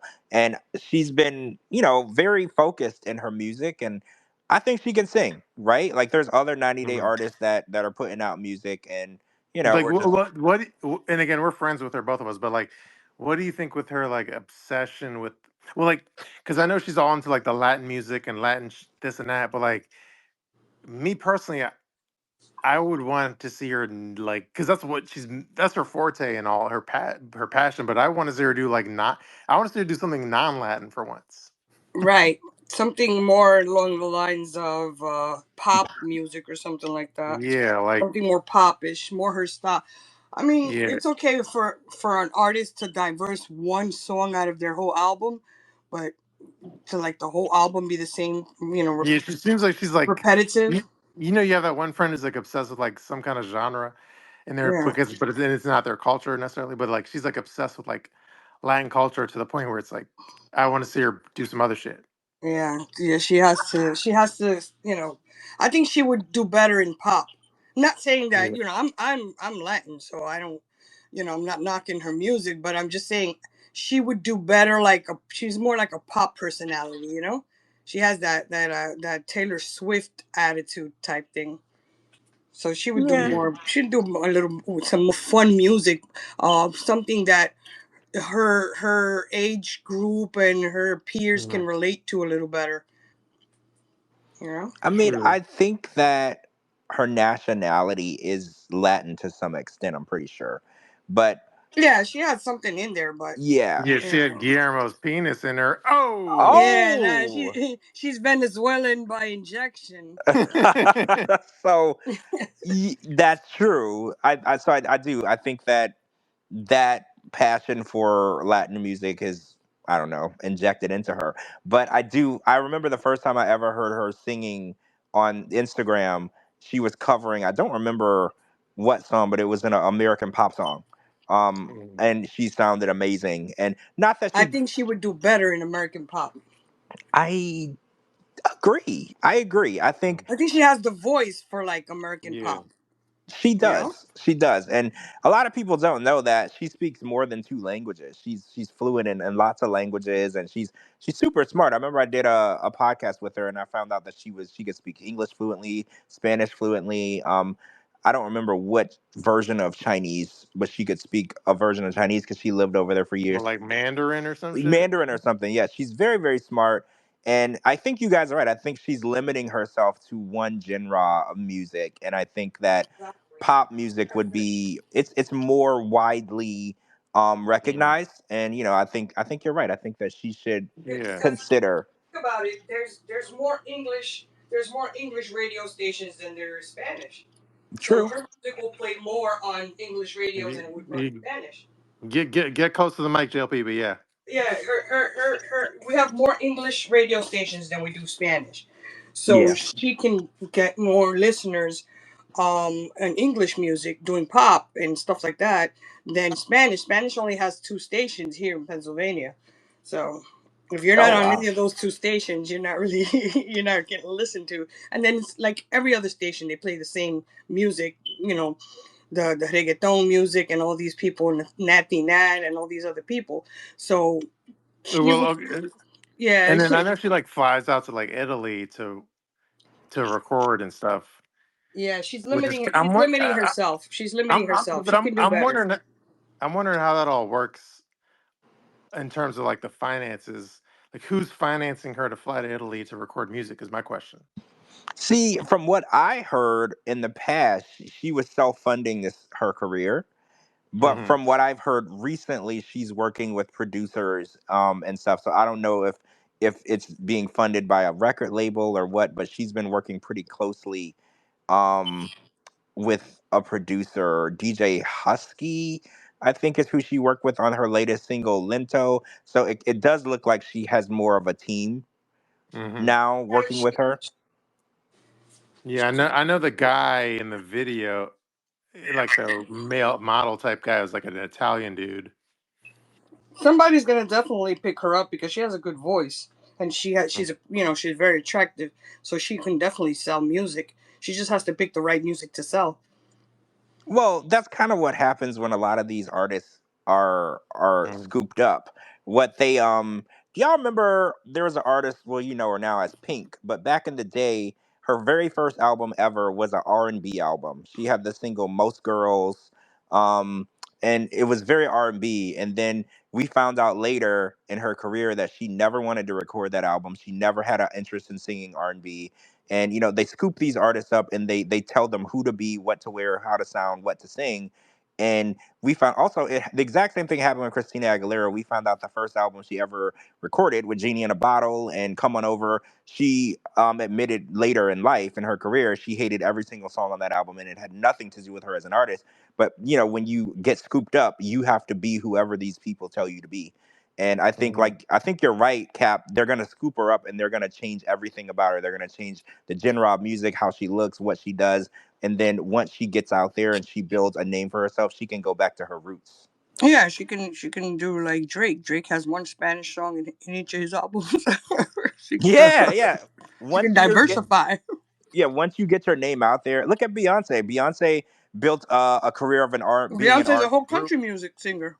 Yeah, like once you build a name for yourself, you can literally do whatever you want, and no label is gonna stand in your way. But you have to build the name for yourself first. Yeah, she's on her way. She just has to find the right producer to put her on the right track. But she's on her Yeah, way. Mhm. it's shocking that it hasn't happened for her yet, being on a national TV show and the fact that she can actually sing, right? Because how many times have we had a 90-day cast member go on the show and they're like, I'm a performer, or I'm an artist, I'm a rapper. Libby, Yeah, like remember they, Libby? She was trying to I sell her. remember. Her Mary She, had a little lamb. Oh that yeah. was actually hilarious. I I still cry. I remember. still cry when I think of Mary had a little lamb. She made the But song so sad. did you watch the music video that she put out right after that episode? No. No. Oh, I'm gonna have to find it because she put out a music video. She was on the beach in Clearwater and she did a whole music video, and it was just hilarious because no There was one. another George. There was another one that did a music video that was kind of creepy. Who was that girl? There was one girl that had a music video that was on 90 Day Fiance that had a creepy music video. I know Natalie has done a music video. Was it Natalie? Well, she did like a lip What singing video, right? Natalie had a creepy music video, and I think the one that was with Jamie had some kind of music video too, wasn't it her? I know somebody else came on there and had some weird music video, but I remember Natalie had one that was kind of weird too. but she had she went to Vegas, right? Yes, she did that. Natalie's little video was more like a parody video. She did it in Vegas. No, Big- was that? No, it was a video she did prior to being 90 day thing, but they showed it, or it was on the internet. Huh. Remember, Okay, I'm looking. Nutalie, she did it in Ukraine. Uh, All right, I'm looking for that. Remember I don't. the what about the short little girl? The racist you mean one, Alina. the dwarf? Alina, remember her? Her pussy had Wi-Fi. Yeah. She had a music Oh, video. I Oh. do remember her. Her song, Yes. "My Pussy Mm. Got Wi-Fi." Hmm. Yes, I do remember her song. Oh my gosh. Yeah, I remember that. All right, I think I found the video of Libby. Hold on one second. Yeah, I think I found it. Didn't yeah. She moved the Elaine or whatever fuck her name is. She moved to like Spain, right? Um, I don't remember. I want to say she was originally from Turkey. No, well, she was Alina. Russian. Alina Alina, was The Russian. dwarf, the little person was for She was Russian. Russian. but she Yeah. kept moving to different countries. I can't remember where she ended up. You might be right. She might be in Spain now. Because Mm. she was with Caleb. She was with Caleb, but he went to visit her in Turkey. That's where they Yeah, met they up. met up in Turkey. I was like, for some reason, But she Turkey. was Russian originally. Okay, that's where I'm getting Turkey from. All right, who wants to hear Libby sing "Mary Had a Little Lamb"? Please, God. Are you guys ready? And it's funny because I guess a lot of Oh people missed. God. I guess a lot of people missed this, so I'm a little excited to get everybody up to date. And also, I'm looking for the music video she did. But this is the scene where she sang on the show live. So for all of you guys who missed it, this is Elizabeth or Libby, Andre's wife, singing "Mary Had a Little Lamb." Little lamb, little lamb, Mary had a little lamb. Its fleece was white as snow. Very good. Okay, so that was her debut on the show. She was getting ready to embark on her career. Remember, she said that her new career move and choice was to become a professional singer. She was gonna sing for A children's children's singer, songs. right? Like I guess she was gonna Hmm. be the opening Yeah. act for Kids Bop. So She's gonna be the new Baby Shark. yes, and that went absolutely nowhere. Nowhere. I think the 90 Day universe really took that dream of hers and they dropped an atomic bomb on it. We tore that shit up. I I think remember Mm. the tweets about that. y'all really hurt her feelings because I don't remember her singing again. After this, I think y'all really put her in your place. You know when somebody really needs to be taken down a couple of notches? Y'all took her down to the bottom of the stairwell. You Can you Mm. imagine a group of kids sitting around in a circle and she breaks out that rendition of "Mary Had a Little Lamb"? well, it was a little sad, right? It was terrible. It was not sad. It was horrifying. It was what you would sing right before you kill the lamb, right? Like it was a Yeah, very like the lamb died and you're burying it, and now you got to sing at the funeral of the lamb. yeah, Mhm. it was pretty bad. I'm still looking for the music video she did. I really, really hope I can find it because she recorded a music video, and I think she was singing a Leanne Rhymes song. Yeah, I'm still looking, guys. I'm hoping that I Mhm. can find it because that one was even better. True. JLP, I know you missed a couple of our shows, but have you heard any of our like strip club review segments? I did the last one when we did was Oh, what was it the called? one in Paris Oh, were you there? where Were you there though for the landing strip? for the landing strip. I did that. We did that. Okay. That's with the $7 valet Yeah, yeah. guy, And you were there for that, and then you were there for the French ones. and I was there for the French one Uh, where what's her name? Gosh, it escapes Mina? me. Mina, where Mariano, whatever her name Mina. is, works. Mina, Yeah. All right, Okay, so so we where she works. I found another. We'll do. Do we have time for one more? I found yeah. Libby singing "Blue" by Leanne Rhymes. Now, keep in mind this is very, very auto tuned because she did this in a studio and then recorded a fake video of her walking through Tampa singing it. So we'll play a little bit of this before we get into our strip club reviews. True. And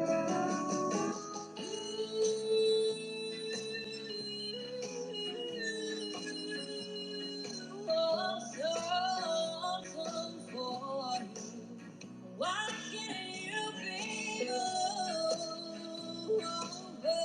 me?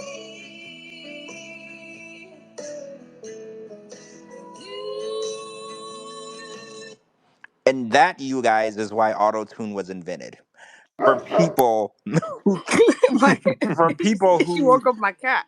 for people who think they can sing but cannot. Also, I just sent the music video to the group chat for anybody who wants to. We can feature it if anybody wants to watch a horribly awkward rendition of Libby walking and holding a phone in her hand and singing into the phone.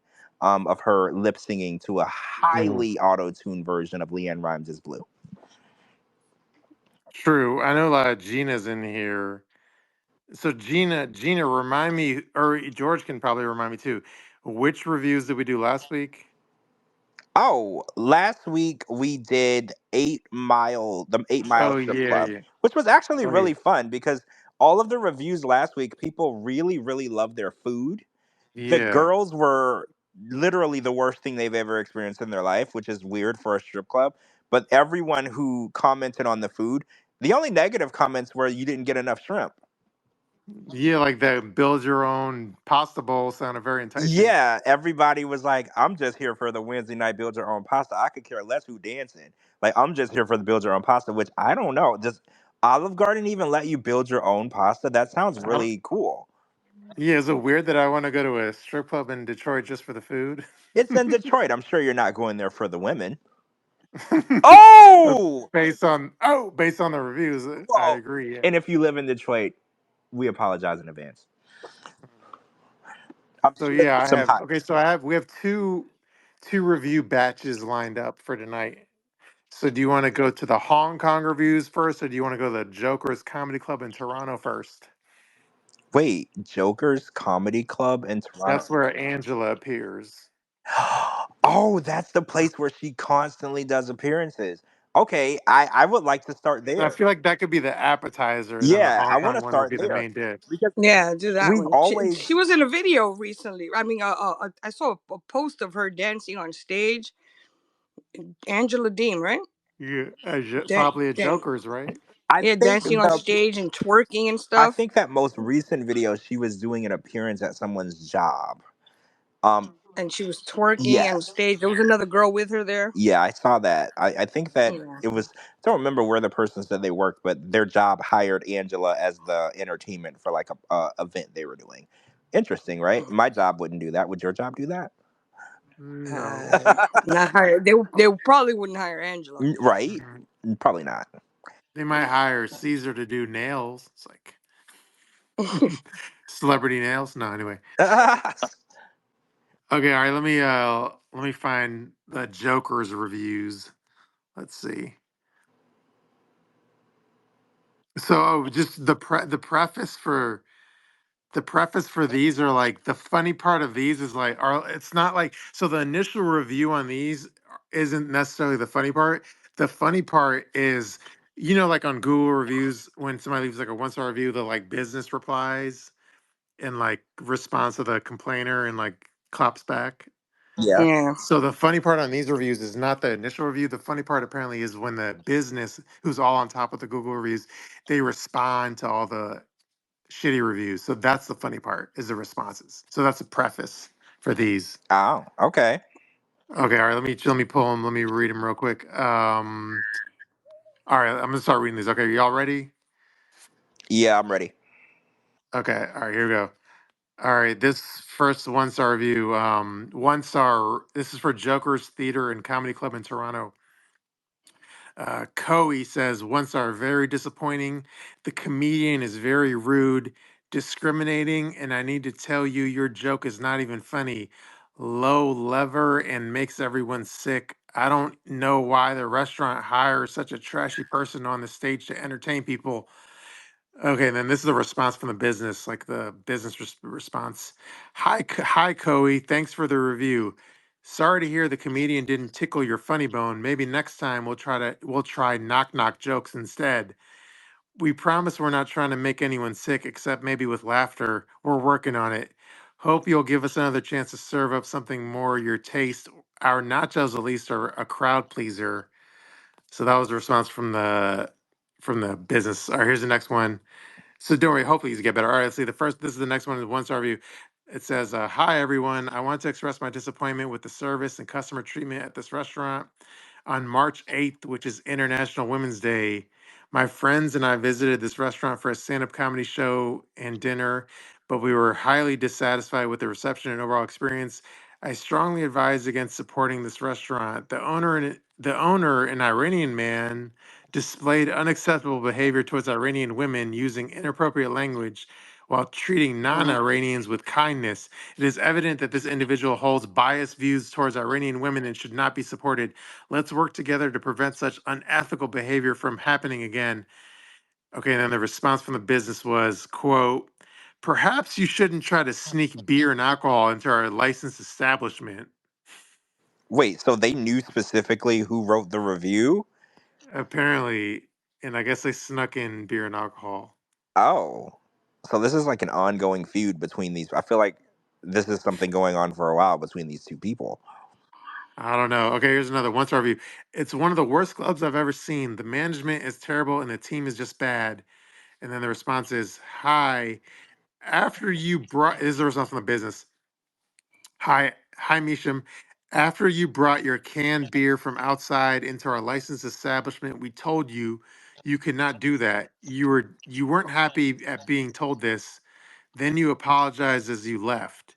Then you snuck back in with more beer. Your disrespectful actions not only put our license at risk, but disrupts the service to all other normal guests who don't behave like you. If this makes you believe we are the worst club, then by all means, we'll take that title. Please learn to govern yourself and be warned that you are now officially trespassed from our location." Oh, wow. Mm. Okay. Mm. This is very Wow. interesting. I've never seen a business kind of like fight Clap back. clap back like that on a review. So, Hmm. I don't know how to feel about that. Usually the business is very apologetic when people write a negative review. They don't like attack the person. So this is interesting for me. Yeah, it's just a new breed of reviews. Okay, let's see. There's another one star review. Okay, it starts. All right, worst night ever. No one laughed. The worst comics I've ever seen in my life. Very slow service for drinks. Over 1.5 hours of food for the table ahead of us that was here 2 hours before us. We ordered food and the Asian waitress forgot and said she'd put it into to a go bag and not charge us. She came back and said that they didn't even make it, and she never even gave us the food menu. I didn't want it to go. I ordered there for a reason, shaking my head, and she never came back a second time for drinks. Never going here again, and it's too bad. The interior looks nice, and Markham needed a comedy club, but never again. Okay, here's a response from the business. The response from the business says, "Ouch, Zed. Sounds like our night bombed harder than a nervous comic at their first open mic. We're genuinely sorry for your experience. It's clear we missed the mark on the service timing and the laughs. That's not what we aim at Joker's Comedy Club. We're where we pride ourselves on hilarious comedy, great food, and fast and friendly service. We'll take this as a wake up call to tighten up our punchlines and our operations. If you ever give us another shot, the food and drinks will be on point, and we'll bring our A list comics to leave you rolling in the aisles instead of shaking your head. Thanks for the feedback. We'll be better for it." It seems like the business owner is trying to be a comedian himself or some shit. It seems like Mm. it. Yeah, it seems like everything is a joke and he's trying to make Yeah. everything funny. And sometimes, also, I'm Mhm. really curious as to know why it was important for them to say the Asian waitress. I don't know. That was the reviewer though. Yeah. Yeah, but like, what difference did that make? I'm really I don't confused. know. Yeah. I don't know. That was a little fucked up. It's Yeah. yeah, it's super racist, right? Like, it Yeah. doesn't matter if you have bad service. It doesn't matter what. Yeah. Bad service is not a color barrier. Right. That so I was like, okay, what does the nationality of the waitress have to do? If you had bad service, bad food, whatever, I get it. But that comes in Mhm. all shapes, sizes, and colors. Like that can happen anywhere. Yeah, I agree. Okay, here's another one from Ali. Ali says, my family and I had a bad experience at this club. They didn't bring our food even after 1.5 hours and then said they ran out of pizza and only had wings left. Honestly, I've never seen anything like this in my life. And then the business replied and says, we are sorry. Come back again. We promise to give you the ketchup bottle again and dance with you. Smiley face. What? Again, that seems like a smart ass comment. That was very snarky. Yeah. And also, after an hour and a half of you not getting your food, and then they tell you they ran out of food, that's Mm. wild. Like, you didn't know that you ran out of food like 20 minutes after I ordered it? Like, that's Hmm. wild. I'm beginning to You think. know, I feel like the jokey response means like they know they ran out of food. Like they're not even denying Well, it. no, that, yeah, a real business would say this is inaccurate. This isn't true. They didn't say anything Mm. like that. They were just like, ha ha ha, that's funny. You can have more Mm. ketchup. Like that's insane. Yeah. All right, here's another one from Ali Reza. He says, one star. I had an extremely disappointing experience at this restaurant. The staff was shockingly rude and unprofessional, making the atmosphere unpleasant. This is by far the worst place I've ever visited, and I would not recommend it to anyone. Save your time and money. And then the response was from the business, Ali Reza, we're sorry your worst place ever experience felt more like a punchline of a bad joke than the setup of a great night at Joker's Comedy Club. We do our best to serve up tasty food, warm service, and plenty of laughs, not drama. That said, we do sense a recurring cameo in these reviews. If we've truly fallen short, we'd appreciate a heads up on how we can improve. We'd rather tweak this show than let it bomb. Thanks for the feedback. And remember, everyone deserves a laugh, even critics on their third encore. Wow. It's so cringy. The responses are so cringy. It- anyway, it's funny though. Okay, Farzad, one star review. Do not expect to meet the best comedians. The majority of their jokes are borrowed from other comedians, and sometimes it's hard to even laugh. The service and food are absolutely unacceptable and don't even meet basic expectations. Your order will likely be delayed, and there's a chance that it might even be missed. They seriously need to make some improvements. And then the response from the business says, hi, Farzad. What Dayton comedians did you come see?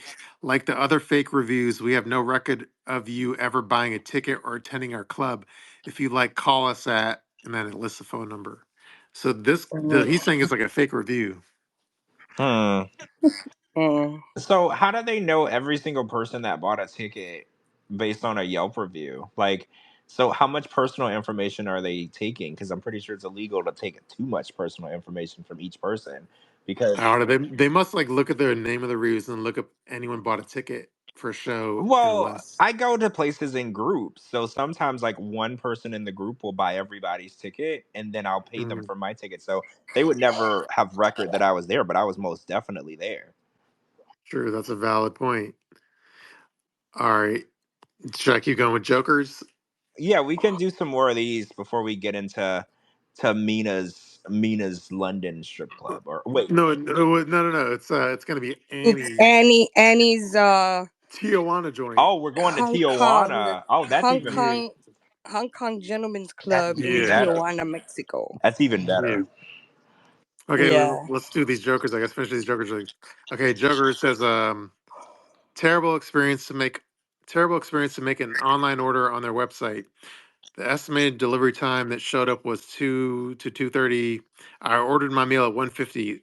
Then I keep waiting until 3 p.m. No response.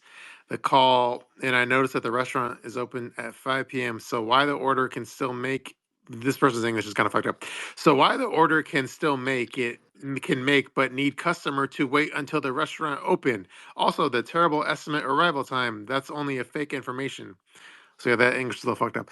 The response was, "How did you make that order? It wasn't on our website. If you made that through a third party like Skip the Dishes, DoorDash, etc., then I suggest you phone them. I think it's unfair to throw us under the bus without talking to them first. That picture is Wait, not. this is a strip club that mostly No, serves no. This is food. this is a comedy A club. comedy club. Oh, Yeah. okay. This picture is not from our website. Please call a third party company and raise your concerns with them. And then while you're at it, ask them to call us because I'd like to word with them as well. Okay. It's a different review. Okay, 1 star. Service was terrible. They charged for nachos and did not give me the bill. He came with a merchant machine and did not tell me the tip was included. I tipped him again. They did not calculate an item. Okay, this was then the response from the business was, "Hey, it says sorry, our nachos left a bad taste in your mouth. Pun totally intended. We're all about comedy here at Joker's Comedy Club, but double charging for tips and fumbling the bill is no laughing matter. We must have missed our cue to on our clearer communication, and that's on us. We appreciate your feedback, and we'll tighten up our service so that next time, the only jaw-dropping moments are from the punchlines on stage, not the confusion at checkout. If you give us another shot, we promise to get the math right and the laughs even better." Okay, 1 star review. It was very bad. And then the response from the business says, "Hi, Dean. Thanks for the poetic review. Short, sweet, and straight to the point, much like our comedian's career after this. We're sorry your experience was very bad. Was it bad like a dad joke or bad like a tax audit? Either way, we'd love another chance to turn that frown upside down or at least sideways. Let us know how we can make it very good next time." They're so corny, right? It's awful. I'm sorry. I I can't with this place. It's so bad that it's kind of good. Okay, let's see how many more of these we got. We got like a few more. I don't know. Should I keep going with the jokers or No, I'm done with should I Joker. Go do to the the? Hong You want to go Kong. to the Hong Kong joint? Yeah, because Yeah, at least we know somebody that worked there. yeah. Okay. I'm ready to move on to Hong Kong. Okay, let me find the Hong Kong ones. Hang on. Okay, here's the Hong Kong ones. So yeah, the people for the background on this, the reason we're reading this is Annie from the throuple allegedly worked at the Hong Kong club in Tijuana. Okay. All right, here goes. 1 star review.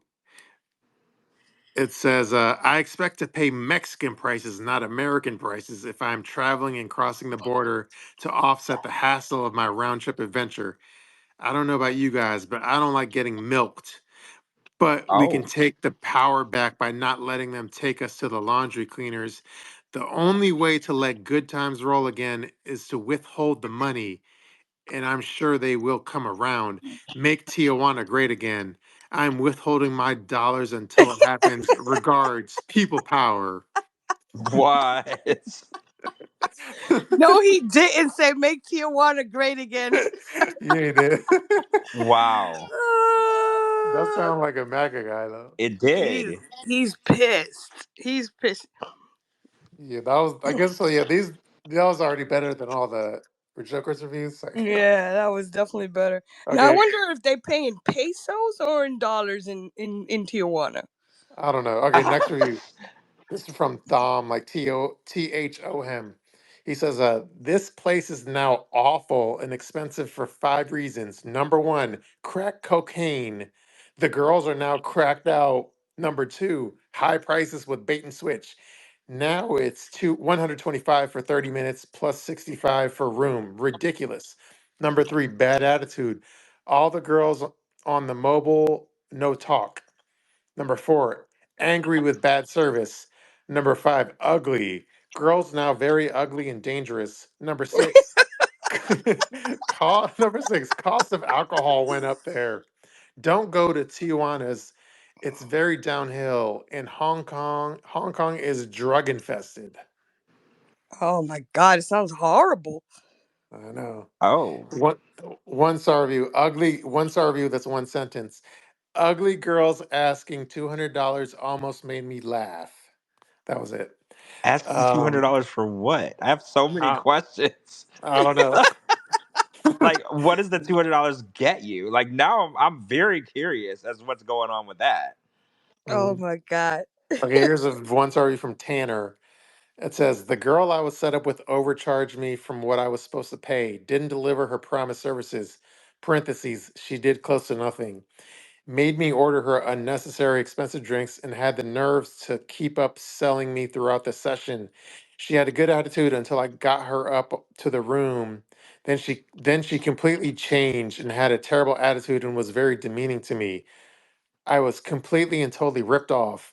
I complained to the club considering they state that make all my fantasies come true, but they did nothing to make this better.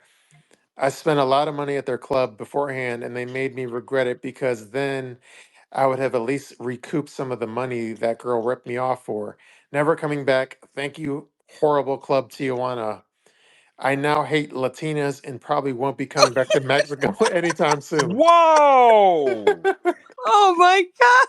Whoa! What did every Latina Oh, in the world do? What? oh my Um, God. now he probably hates Captain Piccard as well. Yeah, Huh? now he hates me too. He hates. You don't even work there. I'm trying to figure out what you did. I'm I'm guilty by nationality. You. Mhm. Oh my God. That's Yes, sir. crazy. And you hear now you listen to the reviews and you're picturing the because I if you see the web page and you hear the reviews, it's like, wait a minute, this doesn't make sense. Well, what Mhm. really is interesting to me is he was like, I brought her up to the room, and then, like, it makes you wonder what type of strip club this is. Yeah, Well, I think you you you've take him up to already the heard room for three extras. reviews. You already heard three reviews that highly indicate that there's being money in exchange for sex. Hmm. Oh, that's what I'm. Yeah, that's what I'm hearing, and it. Nobody's stripping. Nobody's stripping. People are going up to because he said they charge you 65 for a room. Hmm. So you know what that means. Yeah. Yeah, I think we know the type of We strip know club this exactly is. what kind. Yeah. So yeah, keep going. Okay, here's a 1-star review with that's one sentence. It says, "They don't sell any Chinese food." 1 star. Are they supposed? Wait, are they supposed to? I don't know.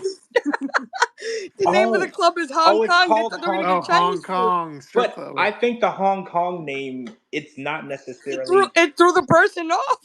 Yeah, he was going there for Chinese food. So this person literally showed up to this strip club thinking that they were at a Chinese restaurant with naked girls Yeah, at it.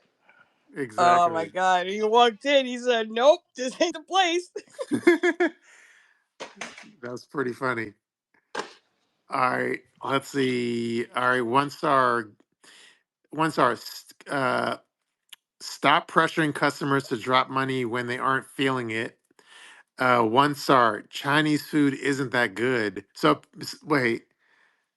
So this person says Chinese food isn't that good. So does that mean they do sell So Chinese they food? do Or sell Chinese food. So now I'm even more confused because they Now clearly. I'm more intrigued. yeah, I don't know. Okay, 1 star review. Let's see. 1 star review from Sarah. Not impressed. Not impressed with how dirty the furniture here was and how rude the security was. All right, here's a 1 star review from Sam. Yeah, and by the way, the name is Hong Kong Gentlemen's Club. Okay, here's a 1 star review from Sam. Uh, Bald waiter guy was very rough and rude. Placed my bottle beer on the table, and he placed it in his tray and gave me the mean look. He's in a hurry for me to finish my beer. I could not even enjoy being there.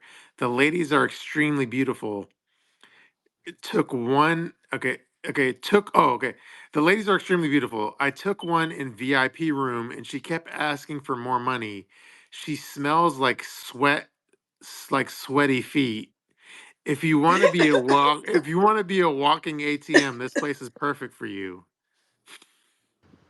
I'm You on smell. the You she smell like like sweaty next feet. sweaty feet. That's where I'm still at. Yeah, the chick asking for more money smelled like sweaty feet. Oh my God! No, now it's all starting to make sense because Annie's 37 with 3 kids and she worked there. And she works there. Also, So I don't want to sound sexist or nothing, but why would there be a male waiter at a strip club? I thought it was all women. I don't it know. That's must have so been a slow night. because when you go to a strip club, there's like bottle service girls, there's waitresses, there's bartenders, but Well, usually, perhaps they offer a variety of services. oh, that's true, that's true, that's true. You're right. What if this? You can bring a Uh, guy up to a room you too. mean if Armando's there? I mean, well, the first thing I thought, I was like, well, if you're a guy, you're going to a strip club. Well, Um, maybe you want to broaden your horizons. I You mean, know, this sometimes you is feel like a true. nut, sometimes you don't. It's 2025. People are definitely more open, I'm just right? mad. I'm just mad. He said she smelled like sweaty feet. Well, that's an issue. If the girls smell like sweaty feet, that's gonna be an issue, Mhm. right? Yeah, that's not gonna make you want to open your wallet up. Oh my Well, and God, then he said when they got up to the room, she asked for more money. So I'm assuming that you pay a certain amount to get the girl up to the room, and then I guess that's not the final cost. It well, sounds like well, probably he thought it was a flat rate, and then you want extras, you got to pay for extras. I He, mean, you're in Tijuana. He yeah, should realize if the girl is Mhm. only asking what 200 to come up to your room, that's just to go up to the room and look at you. If you want her to actually touch you, it's probably going to cost you a little bit more, right? no, I think the flat rate is for just missionary, and then the other incentives are other sexual favors that cost more. Okay, that makes sense. That makes sense. So Mhm. I think he thought he was going to get 3 or 4 positions for $200. Yeah, he thought he was getting the variety pack. No. You got to He just pay got to. extra. If you want the variety pack, you got to pay extra. That's how it literally goes for everything. Exactly, that's how it was. He got upstairs, and then he probably wanted to do something else, and she said, "Oh no, that's not on your menu. You pick the silver package. You got to pick the platinum package to get that." Sure, I have more. Ready? Yeah, Go let's do ahead. more. Okay, one star review from Christine, which I guess is a woman. And the review says, "Dirty women. I Mm. can't believe any of you losers who would trust a woman who would have who would have sex with you and anyone for $100. Sure, she has boobs, but she paid one-fourth of the lowest grade implants you should be putting into your body." Oh, somebody seems disgruntled. Somebody's husband went there when she didn't know Yeah, about it. somebody got disgruntled, Yeah, her husband has been going there and she saw the charges on the credit card and now she's upset. and she looked at the Mm, website. yeah, typical. Okay, let's see. This is a one-star review from Ben. Hopefully, it's not Ben from Ben and Mahogany. Um, But it it probably says is. maybe it says Christine. one. It says one star. I was there on New Year's Day around 9 p.m. I hadn't been there in a year, and wow, has this place gone drastically downhill? Inattentive bartenders and the girls, none I would rate higher than a 5 out of 10. I felt like I was at a strip club in some small town in Nebraska, and Tijuana itself is really starting to look third world. Increase in homelessness and trash piles everywhere. I I mean, if don't you go into a strip club in Tijuana, you pretty much get what you pay for. I don't want to sound uncultured, but when was Tijuana like a mecca for like civilization? Because they're like, oh, it's really went downhill, and I was like, all the things that I've heard about Tijuana in the past have never made me think that it Yeah, was ever the most amazing place to live or raise yeah, kids, right? So I'm yep, confused by that. Hmm. yep. It's usually where people go to smuggle drugs and people, right? Like that's just what I thought, That's Yeah. Tijuana's like the Bronx of Mexico. right? Basically. All right, one star review from JL. I've been going to Hong Kong for a long time, and I only have two things to say. I'm fluent in Spanish. First, the quality of girls has really gotten bad lately. Hong Kong was known to have the hottest model girls, like from the scale of 8, 9, and 10 rating on hotness. I've been seeing a lot of gorditas and old girls. what's Oh well, what's yeah. hold on, what's a gordita? Isn't that like a thing at Taco Bell? Gordita is Hold you. on, I'm looking up this what it means. I Gordita have to means know. fatty. It means a But fatty. Oh, but it means isn't there also fatty. something Okay, that like Taco? It's a Taco Bell, right? yeah, they It's a sell a fatty. Taco Bell Fatty. sells a gordita, but I guess in slang it means a fatty. Yeah. What Okay. is a totora? A tora. There's another word that I've heard too. Um, that they use. Okay, I'm gonna look it up. I'm gonna stop talking. Okay. Okay. I'm gonna keep reading. I've seen a lot of gorditas and old girls who are almost 30 years old lately, Oh shit. like how girls used to be when Chevella was its own, chubby and old girls, which nobody likes. It doesn't feel like good Hong Kong anymore. Not to mention the I don't know what meseros, Oh, the meseros, the Meseros. waiters. Okay, the waiters, meseros are pushy and force you to buy a girl a drink every 5 minutes. Secondly, Hotel Cascadas room Short time used to cost around $20. Then they made it optional for $30 with drinks. Now they charge $30. And my problem isn't the money, it's the time wasted when you're waiting in line to get the drink at the mini bar. The room time starts after you pay, and they knock on the door after 25 to 30 minutes. Yeah, I it's a set a brothel. timer to check it. It's Yes, a definitely brothel. a brothel. Yeah, I set a timer to check it. Not worth it when you pay $30 for a rush room. I'm done with Hong Kong, and I encourage others to do the same until they clean up their business.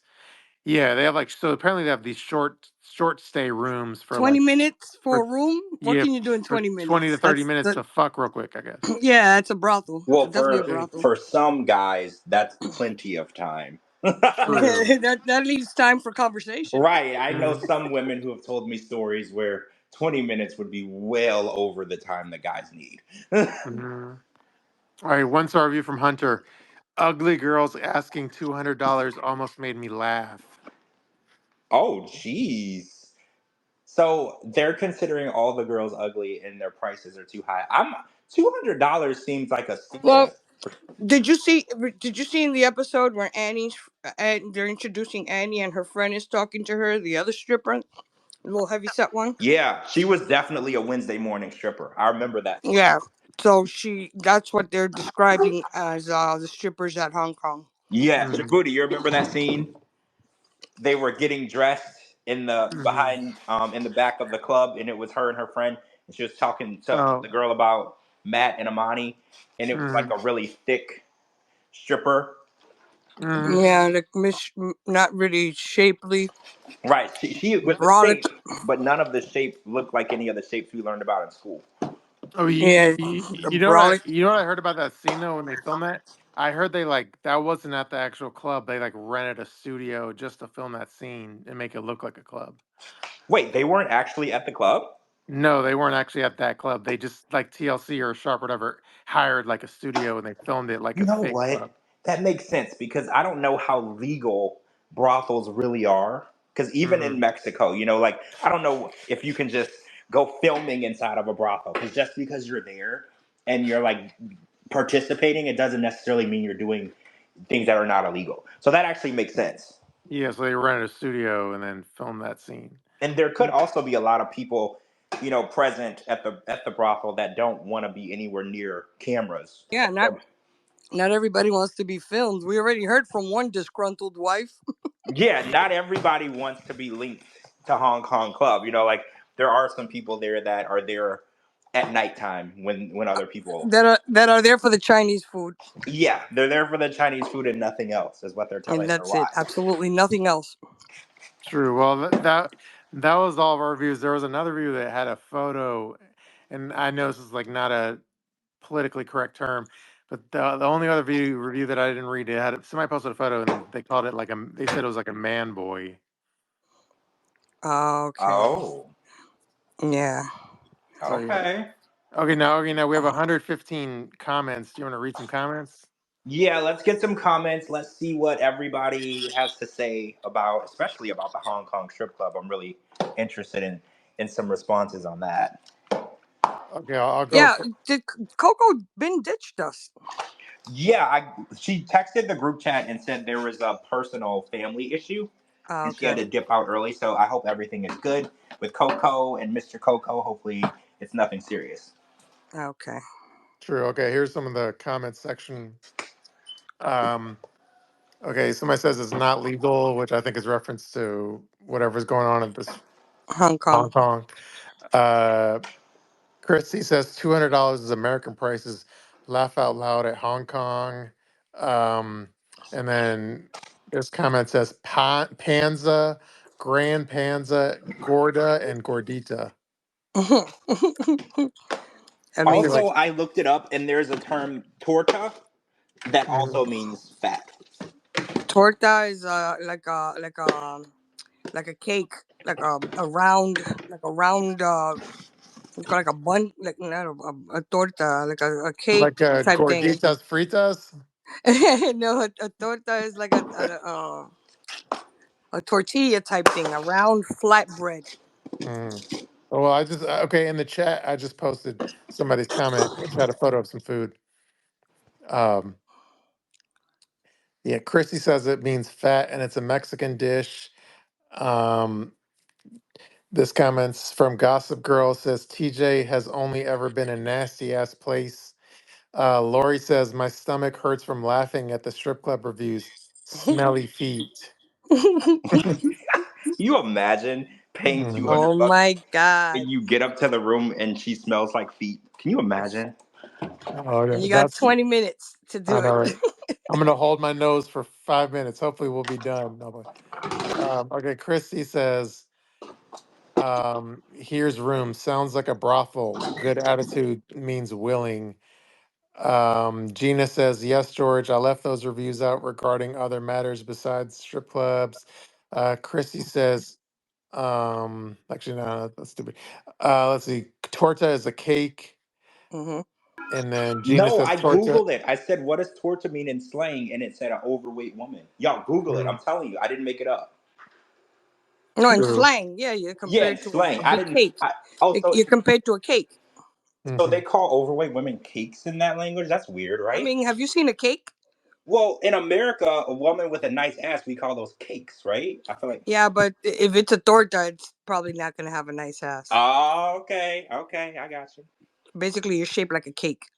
Mm, Oh, it's more about the shape and not the. Okay, I got it. I got Exactly.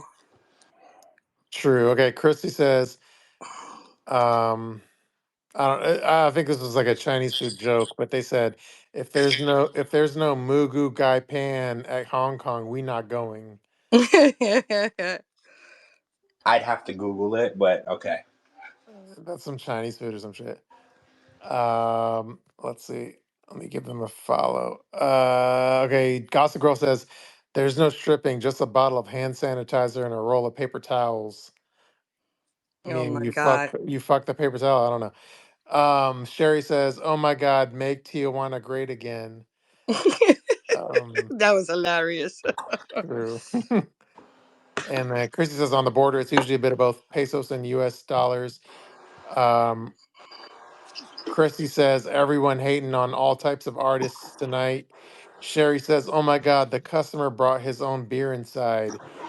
Um, They do be charging a lot of money for beer, y'all. They do. mhm, In the strip club, it's like almost as much as a torta. It's a lot. yeah. Kardashians fan number 9 says, "Oh God, eating in a strip club, not the strip club food." But I disagree. If you go to like I don't. If you go to a fancy strip club, like they have like good ass food. Real talk. They do. The best chicken wings I Yeah. had in my life were from a strip club. Yeah, they Y'all, do. They do got some strip clubs have some tasty finger foods going on y'all, there. strip Yeah, club food is not like eating at a gas station. I think a lot of people think that it's gas station food. It's not. It's really good. yeah. I just remember the French fries are even good. I don't know. I said last week, I don't know if it tastes better because I'm looking at boobs while I eat it, but I've Uh-huh. not had really horrible food at a strip club. I have not. True. Um, all of our podcasts are making me hungry. Let's see. Gina says the all you can eat crab legs are on Mondays at Players Club. Um, Sherry says the Shabooty, the sound effects just slay me. And then let's see. Oh yeah, Gina says to Captain Piccard, "You got to listen to last week's episode. We were all dying." Yeah, Oh, okay. yeah, you got to listen to the reviews from last week. They were amazing. Mhm. Okay, I'm gonna do that.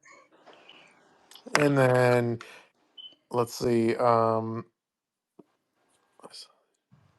Uh, that this comment says that Mary had a little lamb cover was so shitty. I love the toilet flushing sound effect, y'all. It was very fitting. It was, and that was her debut, a national Mm, TV debut of her career. If anyone was wondering how long her career lasted, it ended immediately after that clip ended. mm, That was her hit single. That was her mm. debut and demise. It all happened in the same episode. Yep. Patty says, "I'm Hispanic and never heard someone called a torta. I eat too much torta, then you a gorda." Wait, am I the only one? When I'm on TikTok, okay, and there's a lot of videos in Spanish, I hear that word all the time. And So then Well, Pineapple Girl Jenny says torta also means lesbian. Oh, maybe I'm hearing it on there for different reasons. Well, remember, George, different Latinos have different words for different things. You're Like right. You're right. Mexico might call it one thing, Puerto Rico might call it something else. So you You're can right. So the just take slang, it as if they tell you the girl is a torta, don't go. it's negative. Right. It's negative. Right. She's a grenade. Y'all remember the Yeah, Jersey you're Shore? not Mhm. you're not She's a grenade. interested. Right. It's bad. So you're right because I have to forget. I keep forgetting. There's so many different versions of that country and that language and those cultures. So Yeah, you're right because yeah, in there's slang words that black people say that white people don't, and so yeah, I have to keep my mind open to that. yeah. Every country has its own nickname for something. Mhm. Yeah, gorda means fat and torta means cake. Sherry says the toilet sound effect was perfect. Jenny says Alina was actually in Argentina. She's been there for over a year. Also, she's in Argentina. I remember her being Yeah, all because over the place. there's a dating profile of her in Argentina. She was Russian. I do remember that, but I don't remember her ever being in Russia. Like when she was on the show, and even after the show, she was always in random countries. That's all I Mhm. really remember. That she was. I couldn't She was pinpoint where she she was was. on tour. Well, she claimed she was touring, but after she did the show, it just seemed like she was just traveling. She's like a world traveler. She was always in random countries. Mhm. Okay. Um, Gina says yes, George. Pink in 2000 had the album "Can't Take Me Home" with three singles. There You Go, Most Girls, and You Make Me Sick. She was signed to LaFace Records and Arista Yeah, and or she Artista. went on the record years and years later and said that because if you listen to Pink now, she's more pop rock and almost contemporary Christian. But she said that that had nothing to do with her as an artist. Her first nothing on that album reflected her in any way. Mm. And Sherry says, I wonder why Cara and What's His Face broke up, aka Guillermo. I was sad to hear that. I'm sure we'll find out in a new season soon. Yeah, we'll find out on Happily Ever After. I like to call Mm. it Unhappily Ever After. True. Gina says a lot of Spanish music is played overseas, like in Spain, Portugal, Germany, mostly reggaeton. Um, as far as somebody asked what happened to Chitty, we were just trying to work out it's kind of difficult, but he said he's going to try to come back on maybe like this Sunday's show. We could hopefully Yeah, try to get Chitty back. we'll hopefully get him back. His sister was sleeping, and she's his right hand person that helps him navigate things. So hopefully, we'll be able to catch him with his sister, and she'll be able to get him set up so he can speak with us. Yeah. Um, let's see. Sherry says, I agree, Captain. Julia is not going to make anyone famous by hanging with them. Yeah, y'all not wrong. Yep. Mm. No, she's not. She's definitely not somebody that we. I don't even follow her. Like, let's I just be mean, real. I don't even follow her. her time on The Last Resort has made her a villain. I mean, she probably always had that in her, but it really came out. She's really acting like an asshole this season. Yeah, and she's a very unimportant. Like I forget she's on The Last Resort. Every now and then I'll see her pop up, and I'm like, oh, I forgot. She was kind of like Ari. I Yeah. forgot Ari was on there half the time until they would show her, and I'm like, oh, I forgot she was there. She's very remarkable. You Yeah. just forget about her. She doesn't keep anyone's attention. Mhm. Mm. Sherry says, Cara sure is stunningly gorgeous. She is. Um, She is. She sure is. She hot. She's coming in very close to being my number one 90-day crush. I'm mhm. moving in cars. They're actually it always used to be Tiffany. Mhm. Cara is now giving her a run for her money, even though they didn't know they were in competition with each other. Yeah, well, if Liz has some new dude, then I'm Team Cara too. That's right. No, Oh. no, don't say that. Don't say that. That's right, Shabooty. Move on. No one better clip that soundbite. Anyway, You uh, girls date a lot of losers before they meet their Mr. Right. So don't judge her for kissing some frogs. Don't judge her for that. okay. By the way, so Gossip Girl says, "Wait, now are y'all soft handling Liz here?" Wait, I don't feel like we were soft handling. I don't want to go too deep into her personal relationships and business, like without her being here, because I feel like she might, I might not have the story 100% correct, and I don't Mm. want to put anything out there that she doesn't. That's not true. But I don't feel like. Do you feel like we were soft handling her? I mean, I feel like we got pretty deep into her personal I issues. mean, we basically just re-spilled her tea all over. So yeah. Yeah. I mean, she's a friend of the show, and I respect her. So I don't want to be gossiping about her when she would Yeah. come here and tell you herself, right?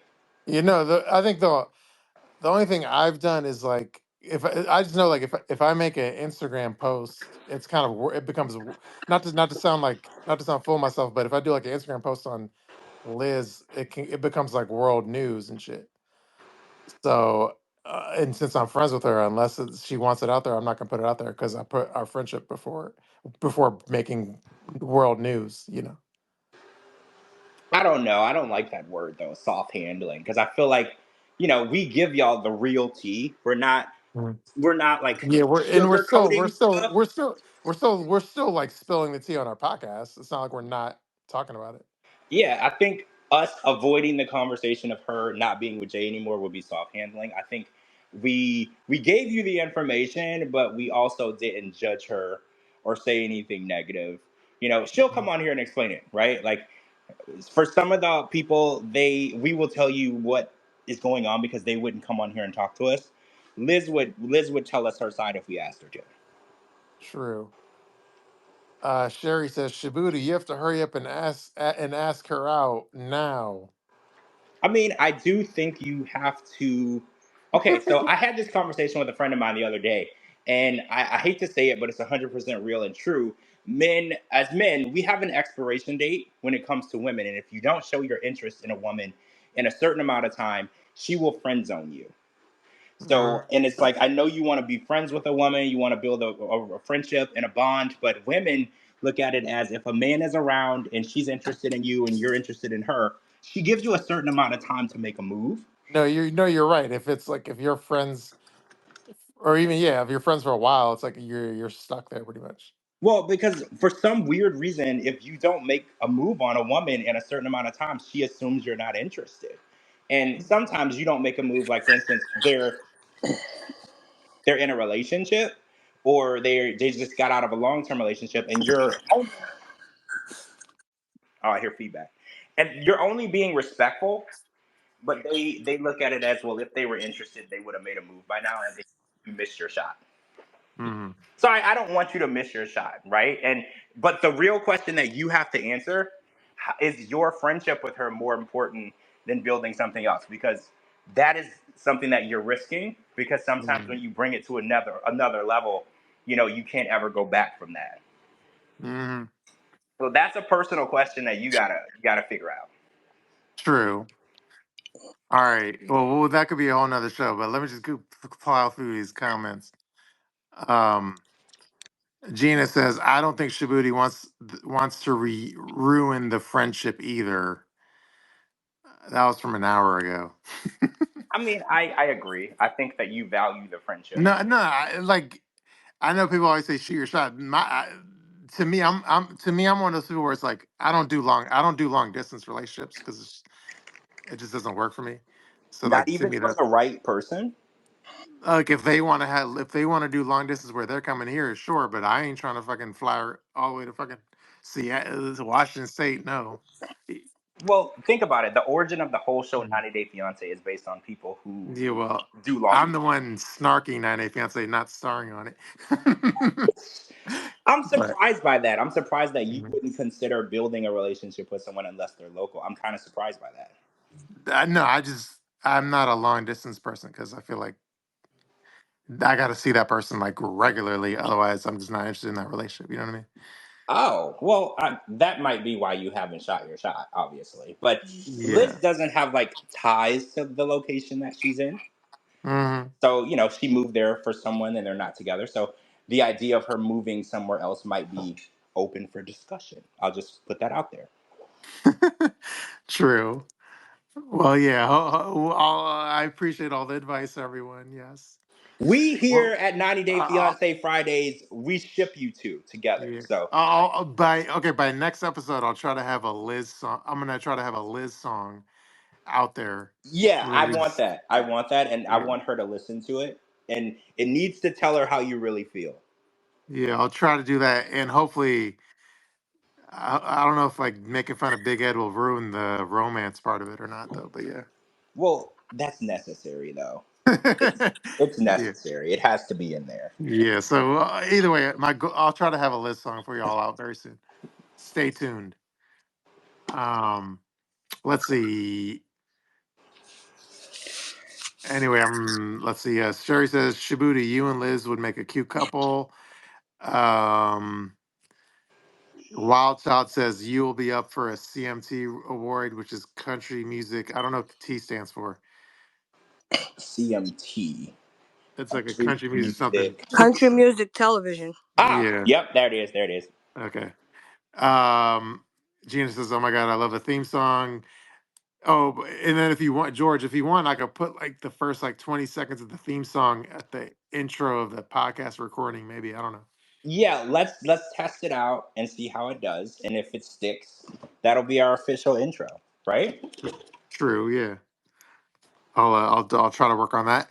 And then let's see. Um, this comment says Mardi Gras was awesome for me. I went there for my 30th birthday. I ended up getting asked by Maxim magazine to be photographed and they did a small article about me. I'll never forget it. Wait, who said that? Their ad sign is still fabulous at 48. That's a story I would like to hear one day. So at some point we might be asking you to tell us that story. So you were minding your own business and you were in a Maxim magazine article. So yeah, that's something I want to hear more about. True. Um, Sherry says, haha, I laugh when in the song it's what it said that when sorry, this person's sorry, Sherry, I love you because you're one of our supporters, but the grammar's a little fucked up. Haha, I laugh when in the song it said that about you, Coco. All right, anyway. Um, Coco Puff says, I've been in a long term relationship for close to 5 years. Still fabulous. The 48 says, I always think you should never mix business with pleasure or friendship with business, i.e., Mm, Liz. that's true. That's true. Mhm. Wait, the last comment, they said a long-term relationship or a long-distance relationship? They said long term, Oh, but okay. I wonder if they meant long distance, but they said long term. Yeah, because if they've been in a long-term relationship for 5 years, I'm curious how that works. How often do they see each other? You mean if it's long distance? Yeah, I mean, yeah, long distance. Because I think that I could do a long distance relationship, but it can't be 5 years. Like one of us would have to move at some point. Yeah. Okay, let's see. Well, Christy says if you say that, then you really don't really like her for real. For real, you said it yourself. Wait, said what? All I said was like, if I was in a relationship with Liz, I wouldn't want to be a thing. I wouldn't want to be a thing where it's like, let's say I saw her like one time a month or one time every 2 months. Like, if I was in a relationship, I want to see her like as often as possible. That's why I'm not into the long distance thing. So that doesn't mean I'm not into her. It actually means I am into her because if I was with her, I'd want to see her regularly. If I wasn't into her, I'd be okay with seeing her like once a month. But I'm saying I wouldn't be okay with that. So Yeah, I don't think you being interested is really in question. That I don't think that that's the thing. I think yeah. that you're not interested in dating someone that is just someone you can FaceTime or call. You want to see the person. I think there's a Yeah, difference. I need a down ass bitch. You know what I mean? I mean, every weekend at minimal, you need to be Yeah, with your girl. You can't just see them once every couple of months. I don't. That's a lot of yeah, people say that's not a relationship. It's a relationship. It's just not the type of relationship you want. yeah. Like at this stage of my life, I'm not look. You know what I mean? It's like I'm looking for the final resort. Yeah, this is it. This is moving in together, doing couple stuff, and Mm, watching Netflix on a Friday night, not going out. Like this is the end game relationship. yeah. Gossip Girl says, "Y'all are catches. Don't let these women sleep on you. If they don't want you, or if they want you, they will come get you."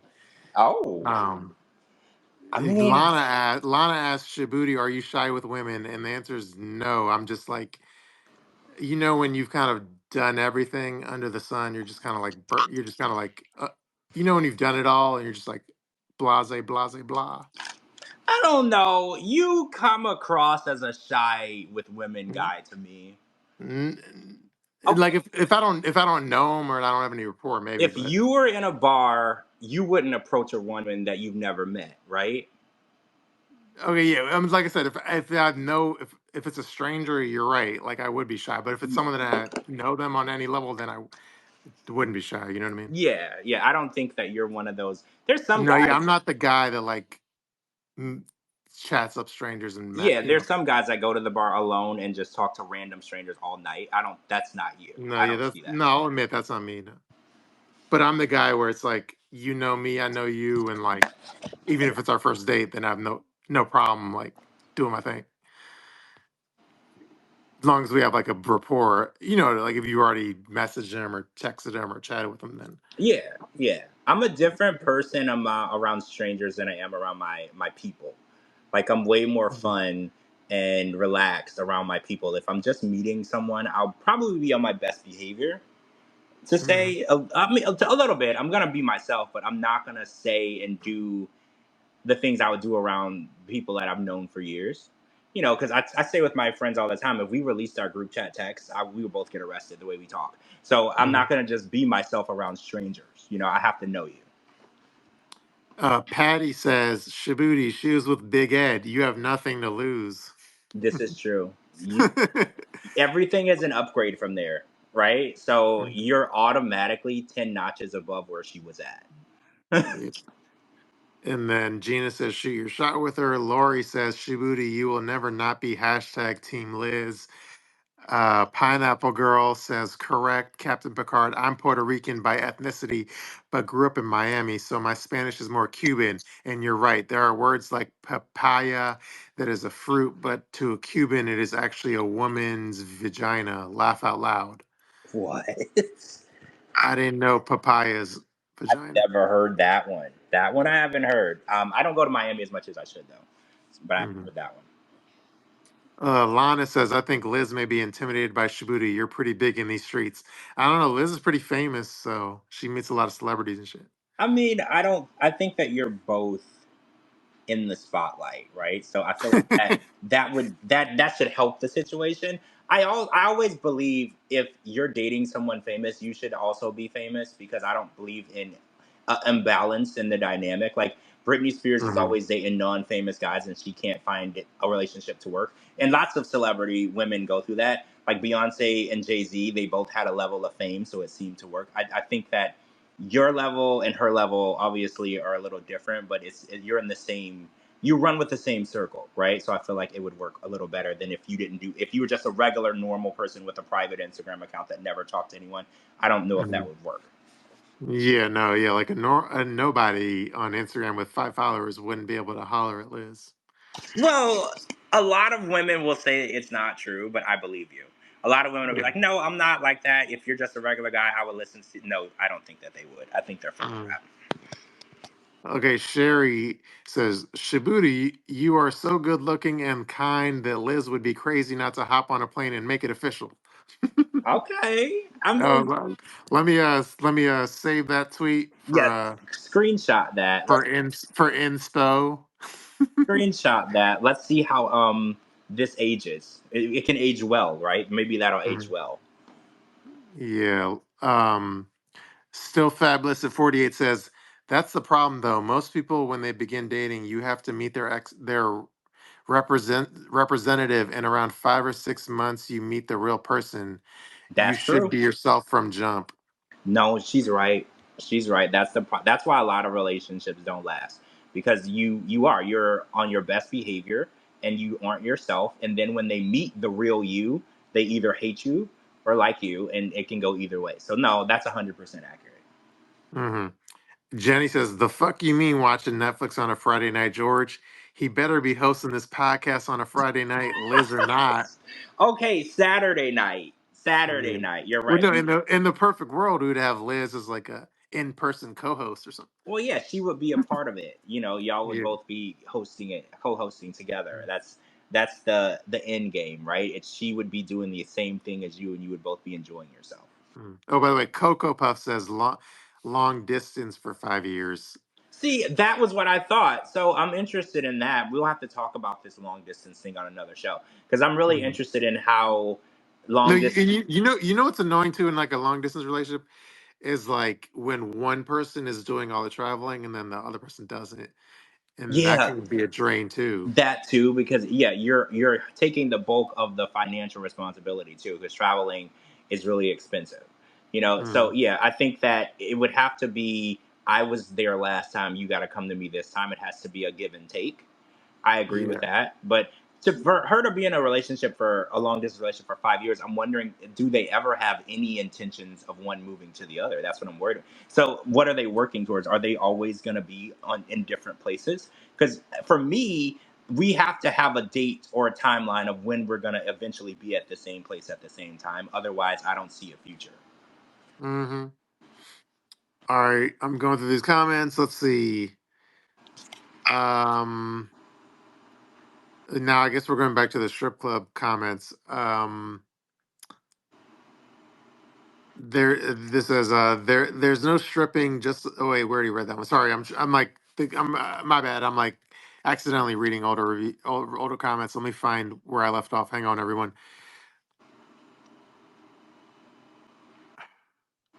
Sorry, all. My bad. I'm just trying to catch up on where I was. I lost my place. Um, Chris says I saw them on Bourbon Street. They showed a shop with lingerie in the window next to the Hustler Club. Oh yeah, I think I know where the Hustler Club is on. On Bourbon, I yeah. guess that's on Bourbon Street. Yeah, I I know recognize where it. that is. Yeah, I recognize it too. I spent some time. I grew up in Louisiana, so when I saw them, Mm, I was like, I know exactly where they are. New Orleans is one of those cities, kind of like New York City. mm, You yeah, recognize it right away. yeah. Kardashians fan number 9 says it would have been easy for them to hop in a bar with a balcony. They must have been there for a reason, or it must have been for a reason. After 11, it's crazy. She says, "Well, it's NOLA. I'm 2 blocks from Bourbon. I mean, laugh out loud." And then she says, this is in reference to the artwork. It says, "It's art. My dad was an artist. I've been drawing nude since I was 10. He can't possibly grasp that." Oh, wait. This person was drawing nudes since they were 10. How did they know what a naked person looked like at 10 years old?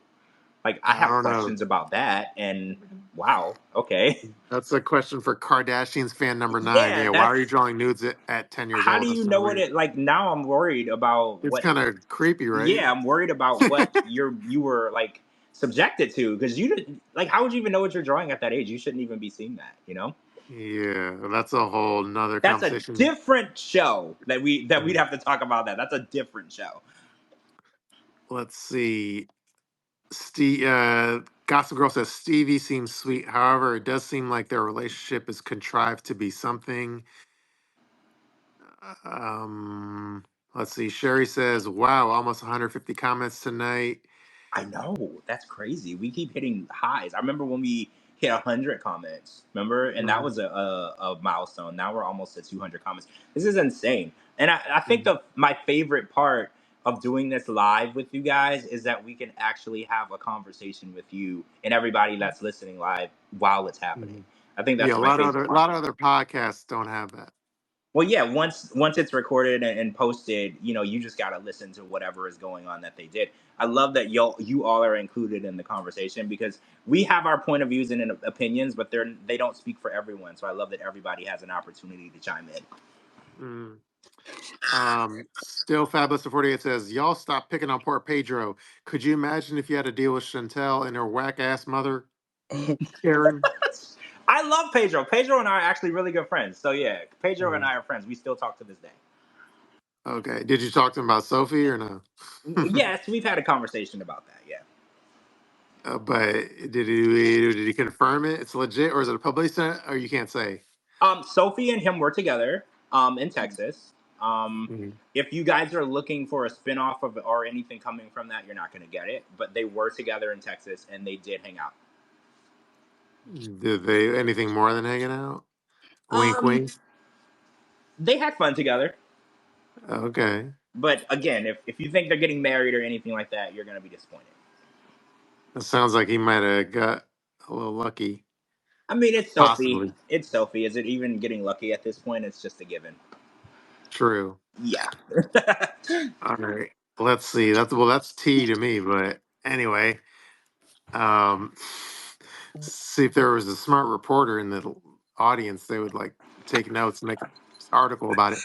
Anyway, um, Pedro was teaching Chantel Spanish. This person says, "I'm confused about Maddie. Why are you taking English classes if your English sounds perfect? Sounds like to Wait, so get wait, was chicks." Pedro teaching Chantel Spanish? I thought they were teaching each other. So maybe I had that wrong. I could have swore. That's what I told you. I said she went to DR to learn Spanish, and her friend hooked her up with Pedro for Pedro to teach her more Spanish. Oh, I thought it was they were teaching each other. No, no, Okay, no. that so now that makes more sense. To Cause brush up yeah, on her Spanish okay, or something like that. I well, don't know. that explains why his English is the way that it is. He was never taking it, so it No, he was didn't take English. She yeah. was learning Spanish. Okay, and Mm. she's not like fluent in Spanish. I will say that she's Well, definitely she not. just needed to learn enough Spanish to tell the doctors exactly how many Yeah, cc's that she wanted in the breast, and that's true. so that's That's basically true. the Spanish she needed. Yeah, Mm. she needed that and to tell Pedro, go down on me, right? Like that. She just needed to know is the specific words on how to Yeah, get no, but mostly for the doctors in DR, because some of them don't. Some of the Mm. plastic surgeons there don't speak English, so there. This is true, she and you wanted to be don't want clear. She wanted it to be clear how many cc's she wanted and how big she wanted the boobs. them to accidentally put your ass implants in upside down. Exactly. That's why she wanted to tell them, you know. Yeah, they got to be right side up. Mhm. Mm. Well, listen, guys, it's been great, but I'm gonna head out. Uh, Okay. I Well, had a long trip today, so true. Good night talking to you, JLP. it was great being on. Yeah, we're not ending the podcast yet, but Or you're not?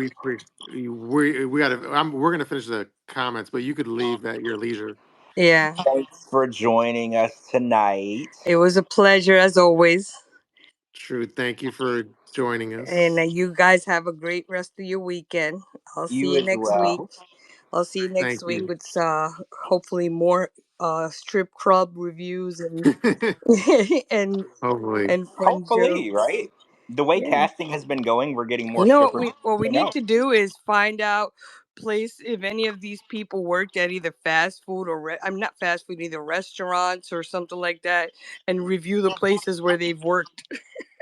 Mm, That's what we Yeah, should I do. like that idea. I like that idea a Yeah, lot, like actually. if one person was a hospitality, who was it that was a hospitality person? Oh, Rebecca from Rebecca and Zayed. She was a fast food restaurant she was manager. a chicken joint. Yeah, Yeah, so we we can got to review. figure out. Yeah, we would have reviewed her. We got to look into where they worked so we can review their workplaces. I'm Mm, actually, I'm really obsessed with that idea now. Yeah, I see. I get one every now and then. true. Yeah. Well, you All guys right. stay safe and have a great weekend, everybody. All All right. right, you Thanks. too.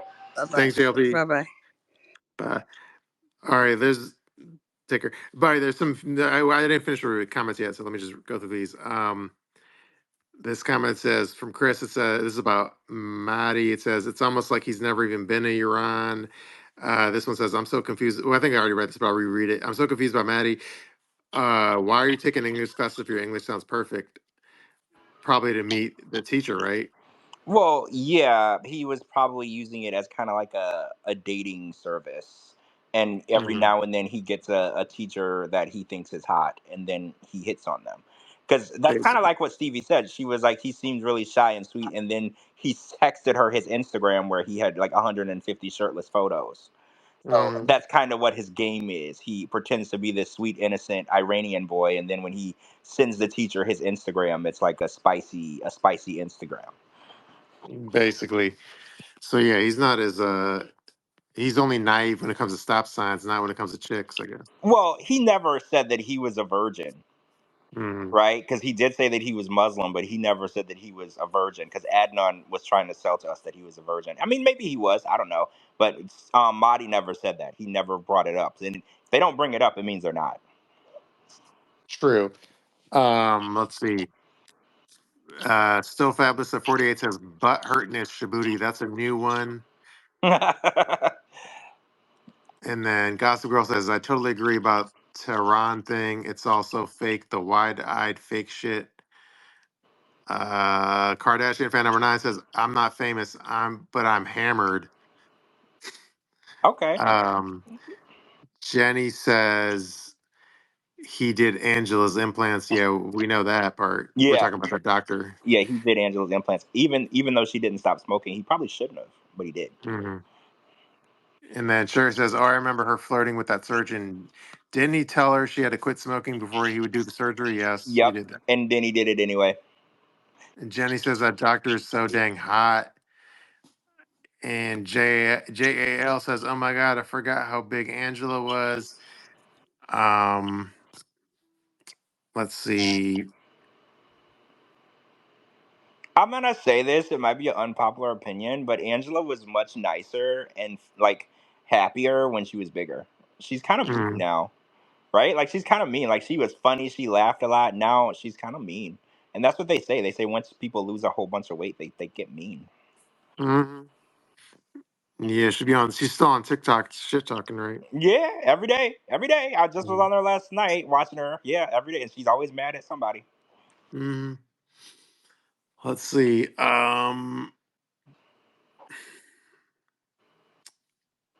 Let's see. Nutalie went live on Instagram when she went to her consolation. She's nuts.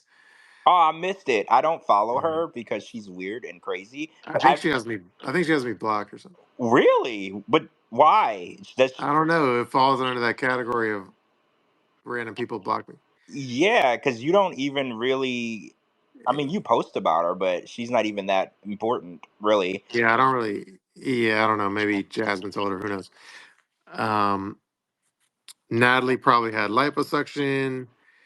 Somebody, this is from 2 hours ago. Barbara says, I can hear Chitty faintly speaking too. I don't know if that was a ghost of Chitty or really Chitty. Yeah, no, we heard it too. We heard it too. I think he had some sort of technical issues because he was here, but Hmm. something was happening where he couldn't hear us or we couldn't hear him or both. Yeah. Let's see. I agree, George. This is from Sherry. Where do these women go to get surgery when they don't need it? Well, Um, back in the day, doctors used to have something called morals and ethics, and they wouldn't perform anything that you didn't need. But I think now doctors are basically like, I'll take your money no matter what, and I'm scared by that because people are dying doing BBLs, these surgeries and stuff that they don't need, and people are dying in the process, and that's really scary. mhm. True. Let's see. And then Gossip Girl, I think it's about Angela. Well, she pretended to quit smoking. And then, But you can lie to the doctor and say you're not smoking, but isn't there tests that you can oh, there's a test for like your oxygen levels and shit, yeah, right? there's a test that you can do where it'll tell you if you're smoking. Like, Mm, because I've heard doctors, like when people are getting ready for surgeries or they have certain conditions, the doctor will test your lungs or whatever to see if you've been smoking. So I just think he didn't do his due diligence. She had the money in full and he was like, let's do it. Right. I'm pretty sure that's what happened. mm, true. All right, let's see. Fabulous, still fabulous at 48 says, you're killing me. Pedro and Sophie, poor Pedro, yet again. I love that Pedro is always the innocent person in these situations. I freaking Mm, love that. It's funny because I'm friends with him and he's always the victim, and it's just funny because everybody says that too. So, mm. Sherry says, yeah, I love this podcast because of being able to talk to you live during the show. It's a great way to spend a Friday night. Y'all are so funny. Um, oh, thank you. Gossip Girl says, Pedro has crazy on both sides. Lana says, I love the openness of this podcast. And then Gossip Girl says, what I appreciate about you is that you listen to what we think as well, George. Oh, yeah. I mean, my opinion is just mine, and I have been swayed in different directions. I love to hear other people's point of view. Y'all remember, I was raised in a religious cult, and I was taught everything on earth was a sin and wrong. So I love hearing other points of view because I was only given one for most of my life. Mm-hmm. Oh, there's a comment on here off topic. Can we believe that Danielle earned a nursing degree? Yeah, Danielle from Danielle and Muhammad is a nurse. And she documented her education and her journey online as well. Yeah, she went from opening an OnlyFans a year or two ago to being a nurse, and I'm proud of her. Right, I'm very proud of Danielle. Nobody, because remember when she was on the show, she was having a whole bunch of financial issues that she was hiding from Muhammad, and Mm-hmm. she, I think, lost her job and didn't tell him, and there was all these issues, and now she's a nurse. So I'm proud of her. Jabali. Yeah, Danielle Jabali, not. She's in Sandusky, right? Yeah, she's in Sandusky, Ohio. One of my favorite cities. It has one of my favorite theme parks right around the corner from her house. I only know the name because of the guy Sandusky. You know Oh, what I'm talking about, right? the coach. Yeah, He's a horrible human being, by the way. yeah. Yeah. That's a she didn't ruin the name of the town though. Well, Cedar Point is there, so let's remember it for that. It's one of my Yeah. favorite theme parks. It's amazing. Hmm. Sherry says, "I think I'm your oldest member, 90 Day fan in the group." Um, Really? Hey, Sherry. Hey. let's see. I'm just going through these like 2 hour old comments. Um, everyone loves Chitty. Yeah, we're gonna try to get him on here, but yeah, it's very difficult. Um, Yeah, we're gonna work on it, hopefully. And Lindsay too. When Lindsay and mhm. Tara are not hammered, we want to get them on. We definitely want to share that with you guys. Oh, Sherry said, remember when David's son was shot or something? Oh my God, I do remember that. So back when David and Andy were filming, I think Happily Ever After, David's son, he had two kids, Ashley and his son. I can't remember his son's name. He did have an incident where he had a gun and the gun went off and it shot him in the face. I do remember that. And he moved in with David and Annie briefly while he was recovering. That was pretty serious. But I like to report he is doing much, much better. And he survived that incident, and his scarring is not as bad as you would think. Mhm. Um, Barbara says, "How do you pronounce Annie and David's new baby girl's name? Anyone know?" Oh my God, I was trying to do It's that. something like Minty something. Yeah, I tried for like a couple of minutes and I gave up. But hopefully there's like a cute nickname that they give her that we can say that is easier to say, because Annie's real name is really difficult to say as well. Mm. Her what is it, Thai name? It's really hard to say, but and they gave her a traditional Thai name. So yeah, I was really trying to say it so I could say it on the podcast, but I couldn't get it right. Yeah, we're just gonna say Minty. Yeah, hopefully they call her Minty for short, and it's a cute name, and she's an adorable little girl. And Annie's pregnancy seems to take a really long time. Jasmine's has taken a long time too, but she finally was born and she was healthy, and she's gonna be a dual citizen, so I'm happy for her. True. Yeah, Gossip Girl says it did feel like Annie was pregnant for 2 years. Hmm. Also, I got word that Jasmine is due in May. Oh, I I feel I like was I said really. June. Yeah, I said June at first, but someone said that she's 8 months going on 9, or 7 months going on 8, or whatever. Wherever the math Mhm. ended up, the baby will be born sometime in May. Oh, January, February, March, April, May. So 2 months from now. Yeah, yeah, Okay, I'm surprised because I was guessing like maybe 1 month from now. yeah. I was told that she's very very close to giving birth, and I don't know if you guys saw the live that she did the other day. She was so pregnant. Hmm. So pregnant, her stomach, it was, when women get really far along and their belly button that used to be an innie is now an outie because they're so pregnant. She's at that stage. So May might be a little later than, because babies decide when they're going to come. It's not the date that you give them. I think I was due 4 or 5 days before I got here. So it could be May, but it could possibly Hmm. be end of April. But I'm really excited for that because there's going to be a lot of craziness and talk, and I want to see Gino's reaction, and we're going to have to do a live reaction, and we're going to learn the baby's name. So there's going to be a lot of craziness when this baby is born. But I also want to stress the baby didn't do anything wrong, guys. So let's not direct any negativity towards this little innocent baby. remember the wife fucker and Jasmine are the ones that should get all of the comments.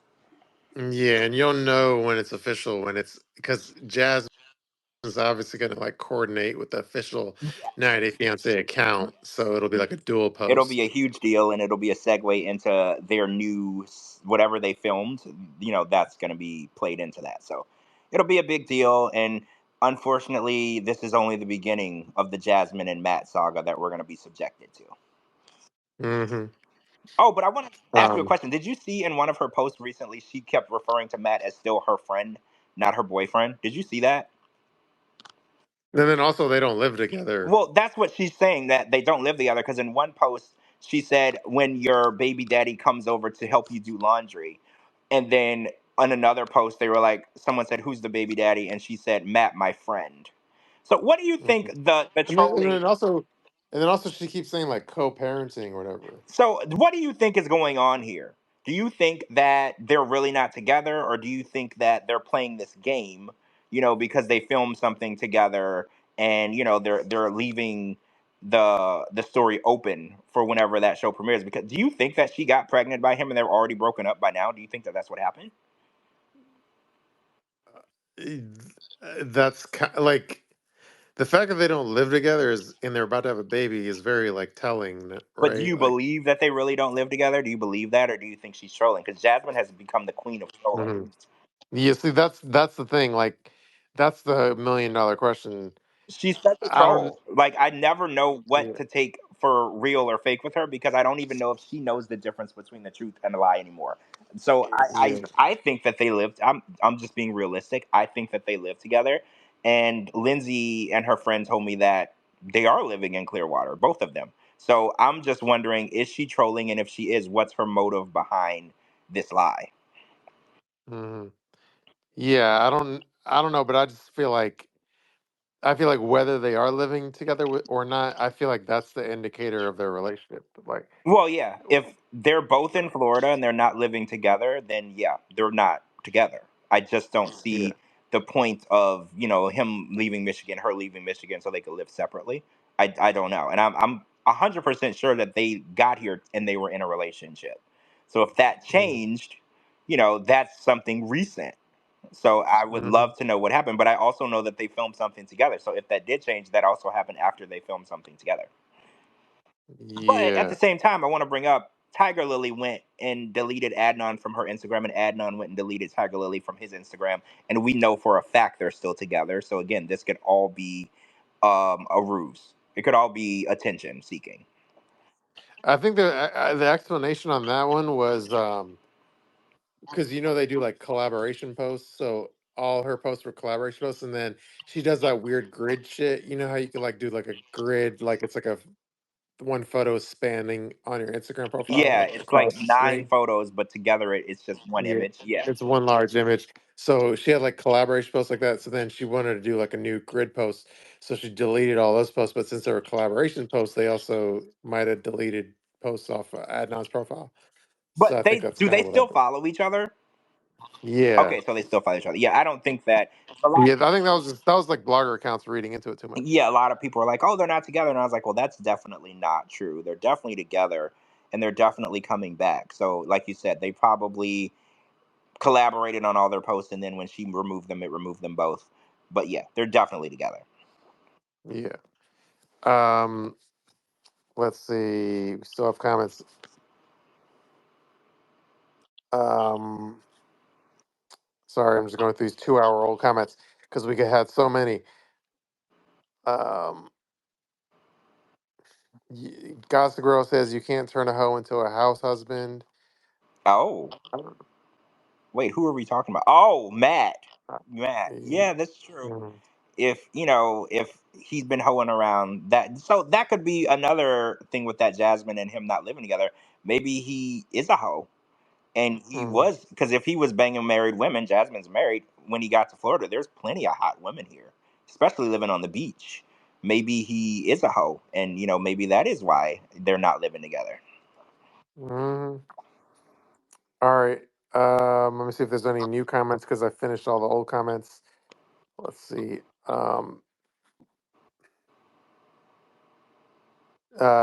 This says, I think the whole storyline with Gino and Jasmine at the resort is bullshit. Well, we already know that. And then it says, I believe Darcy, Stacy, and her husband had fake storylines. Nothing against Stacy. I love her. Yeah, the whole storyline where what's his face escorted like two neighbors into the building, like that was such bullshit, right? Yeah, that was like one of the laziest and poorest storylines I've ever heard. Like there was absolutely no effort put into that lie. Like they could have come up with so much more believable information Mm-hmm. as to why they were there. So yeah, I think like for real, I think honestly they miscast it. I think Darcy should have been on there with Georgie because they are always fighting and she's always kicking him out. I think that they miscast it. Stacy and Florian, they get along pretty well. There's no real issues there, and I think that creating the issues weren't even believable. Darcy and Georgie literally do fight with each other all the time. She breaks up with him on Instagram all the time. So like it would have been easy for us to buy that if they would have brought that on the show. Mm-hmm. Laurie says David and Annie's baby's name is pronounced Mintida. Oh, Mentita. I can say that. I can say that. But yeah, I think Minty for short would be awesome. Yeah. Well, we had a Minty on 90 Day Fiance. Do you know what I'm talking about? Mint 90 Day Trivia. Minty? Yeah, we had a mint. Okay, let's see if anyone that's listening live can know the answer. Who was with? There was a group. There was someone on 90 Day Fiance that was Minty. It was with a guy. It was a chick and a dude and maybe another chick. But one of them, the chicks, was named Minty. Who remembers it? Should I say? Wait. Oh, I know. I know who it is. Okay. Did anyone guess? No. Okay, yeah. Okay, go ahead and say it. It's the chick with Tariq. Yes. Oh, Hazel Hazel, and Tariq. Oh yeah, Tariq. someone did guess. Oh, someone did Minty, guess. Hazel, and Tariq.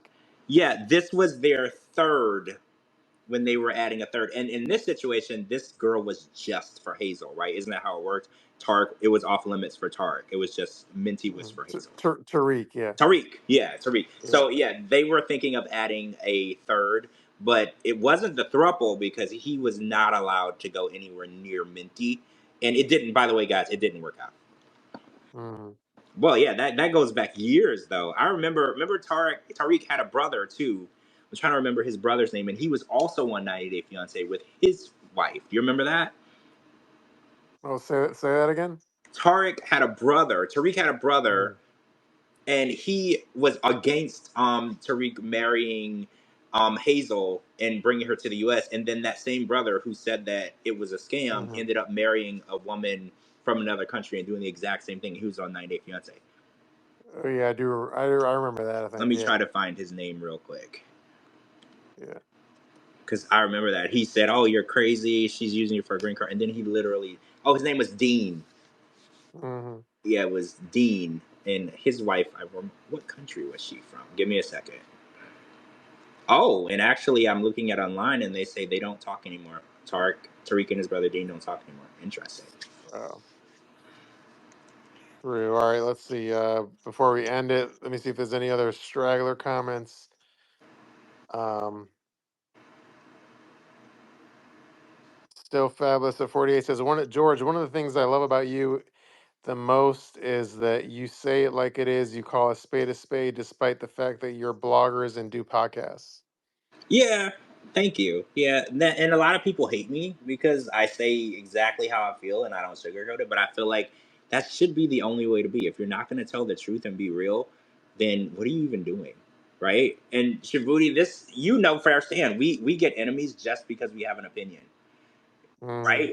If we tell how we really feel instead of kissing everyone's ass, we automatically get enemies. But I would rather tell the truth and be myself than sugarcoat and serve people frappuccinos. Y'all are here for tea. You're not here for fraps. Yeah. And yeah, like when a lot of times if I post something and I'm like, I say I'm team Gina or team whatever, people are like, well, why do you have to be on a team? Why can't you? But to answer your question is like to be an interesting kind of person, blogger, whatever, you kind of have to pick a side. You have to pick teams because that's what makes it interesting. Because if you're just like neutral all the time, it's just kind of boring. You kind of have to make a stance. Yeah, it complicates it though sometimes because I remember when I first started my podcast 5 years ago, I didn't know any cast members. So I could just say whatever I wanted. And it gets a little complicated because now every now and then when I have to say something mean about one of my friends, I feel weird. I still do it, Mm. but I feel a little weird, right? Because it's like, oh, I don't want to say it, but I have to say it because the truth is the truth, and I'm gonna say what I say. But in the beginning, it was so much easier to just say exactly what popped in my head because I didn't know any of those people.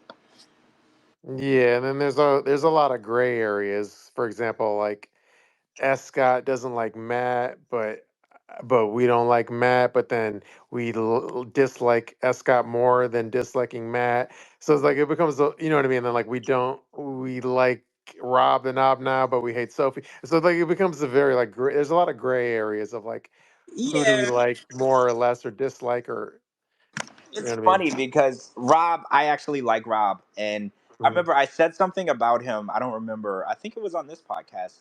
I said that he always dresses like he just left the Goodwill. I think I said, or mm, it might have been on my podcast. I don't remember. And apparently he heard it, and I had to have an uncomfortable phone conversation because he was like, "You just said I can't dress," and I was like, "Sir, you can't dress." And I was mm. like, that has nothing to do with us being cool with each other. You just can't dress. I was like, we're cool. I have no issue with you, but you do need a stylist because you dress like a homeless person. I'm just being real, right? But then how did he take that He on a phone didn't. I call? mean, he was just like, "Well, I appreciate your honesty," and I was like, "I'm always gonna be honest."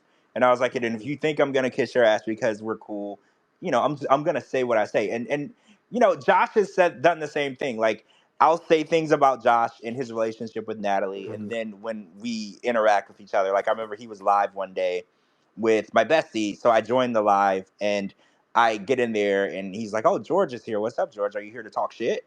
Because I think that they think because we're all in the same circle and we're cool, I'm not allowed to say what I really feel. And it's like, that's not how I operate.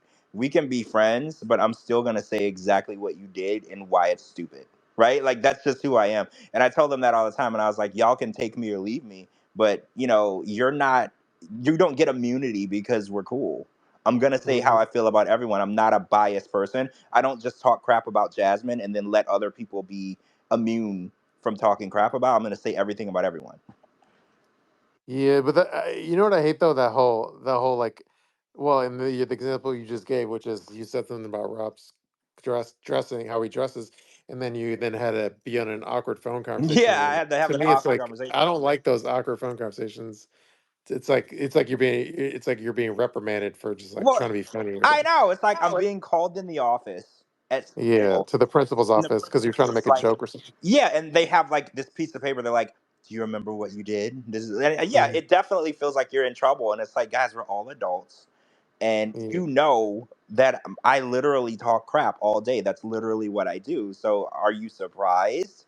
And he's like, mm, "Well, I thought we were cool." And I was like, "Oh, we are, but the way that you dress is unacceptable as a human being, and you need to do better." But like that has nothing to do with how cool we are, you know? yeah. It's like if you were trying to shit on him, you would go cut deeper than like how It you would be butt dress. plug talk, right? It would be like Yeah. if I don't like you, it would be way worse. I'm just Yeah. saying you could do better going on Rodeo Drive and purchasing a few things, right? That's all I'm Mm. saying. That's literally all I'm saying. Yeah, it's like yeah, I don't like those whole what it reminds me of actually the one time is like actually it wasn't me bad mouthing them. But you know what happened once is back in the day. I know we're getting late because it's like been 3 hours. But when I was heavy into like like I was there was a point in time where I was into like like independent hip hop, and then my blog was pretty popular in like the independent hip hop world. So I was like breaking a lot of news in indie hip hop, and then there was this story that I broke where he's actually I don't know, is a rapper named like Murs, and then he was on like Warner Brothers, and then I broke the story that like Warner Brothers was like dropping him from the label, and I posted the story and I broke the news, and then his man, and then Murs saw that I broke a story that he's being dropped from the label, and he's all butthurt about it, and then I can't remember exactly how it went down, but then he had his like manager call me, and then his manager got me on the phone and was kind of like, and I was out and about like at a bar or something. And then his manager was like, I don't remember the whole conversation, but it was kind of like a terse conversation or like kind of like like a heated conversation. Kind of, I don't want to say bitching me out, but he was kind of like, it wasn't a friendly conversation. about like, hey, who was your source? Who told you that? Why'd you post that? But it was like a true story. It wasn't like a fake story. Well, you But wouldn't anyway, have gotten a phone call if it wasn't accurate. yeah, it was accurate. But it was Yeah. just like it was an awkward conversation. But it's like you don't really need it. Why do you have to get me on the phone to like try to give me a hard time for breaking a true story? Like what the fuck?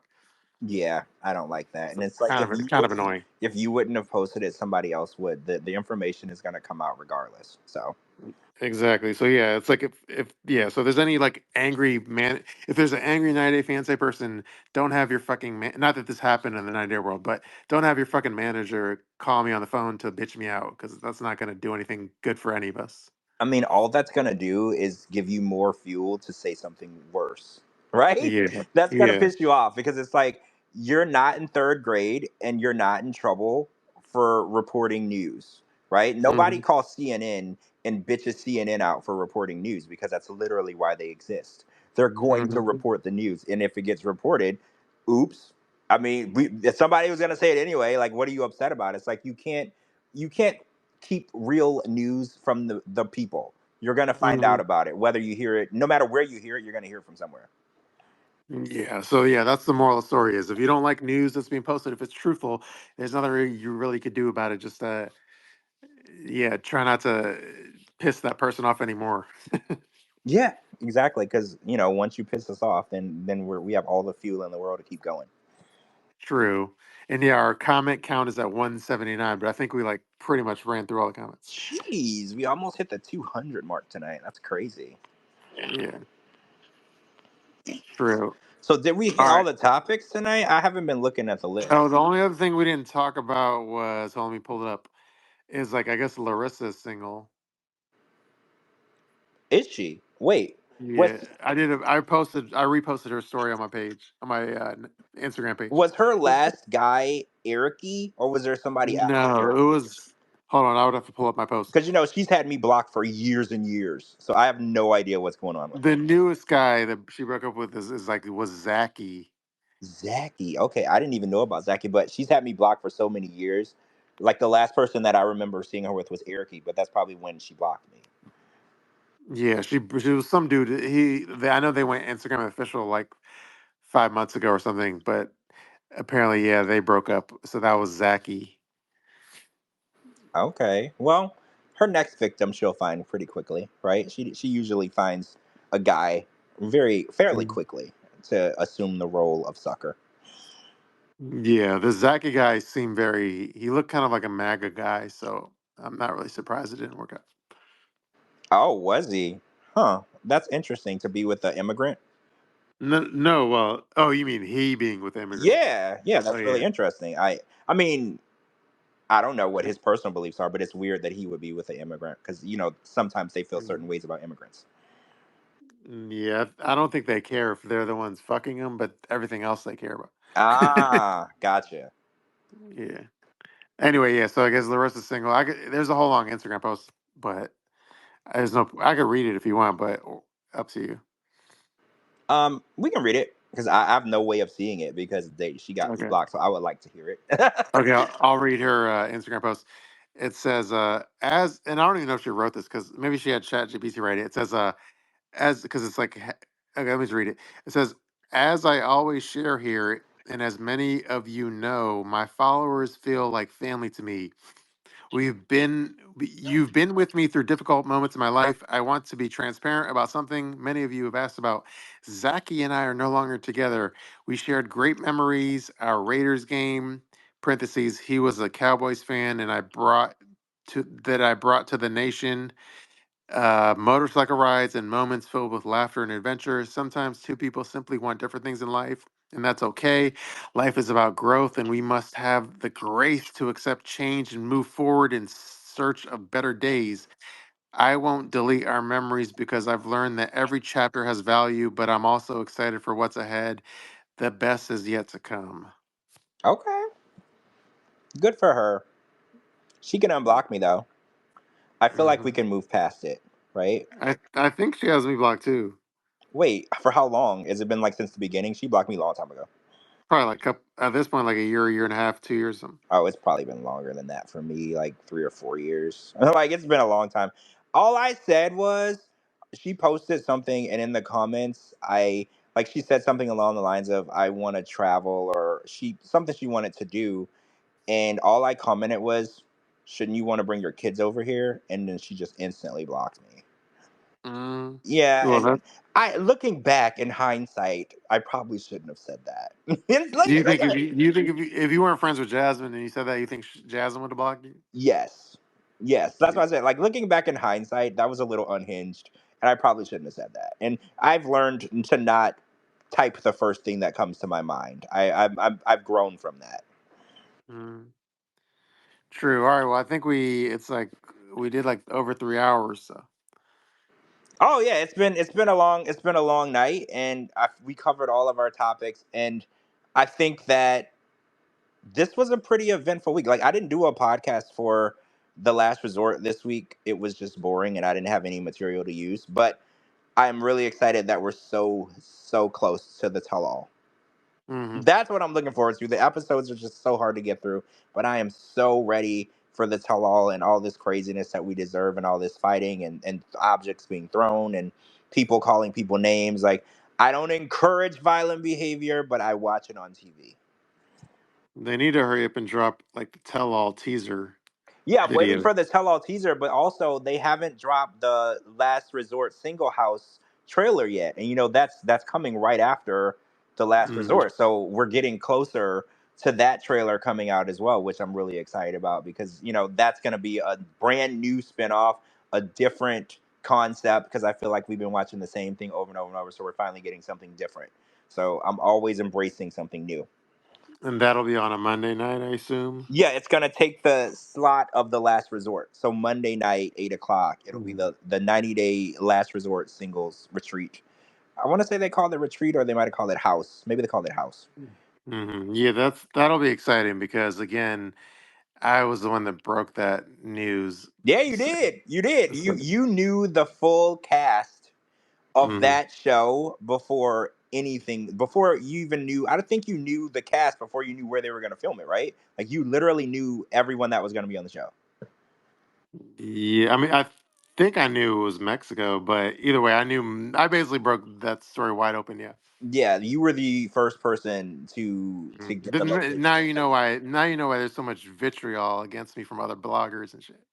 Well, it's funny because you've never done anything mean, negative, or offensive towards any other blogger, but there's so many bloggers who have so many mean, negative things to say about you. And what I always say is when that happens, that's your success that's irking those people, right? Like, you Mhm. never started any problems with anyone. You've never actually like started any fights with any bloggers at all, but when your name and face and post keep showing up in people's face, it seems to start to irk them more and more, and you become like you're becoming a competitor in a competition with people you didn't know you were competing with, and you're winning.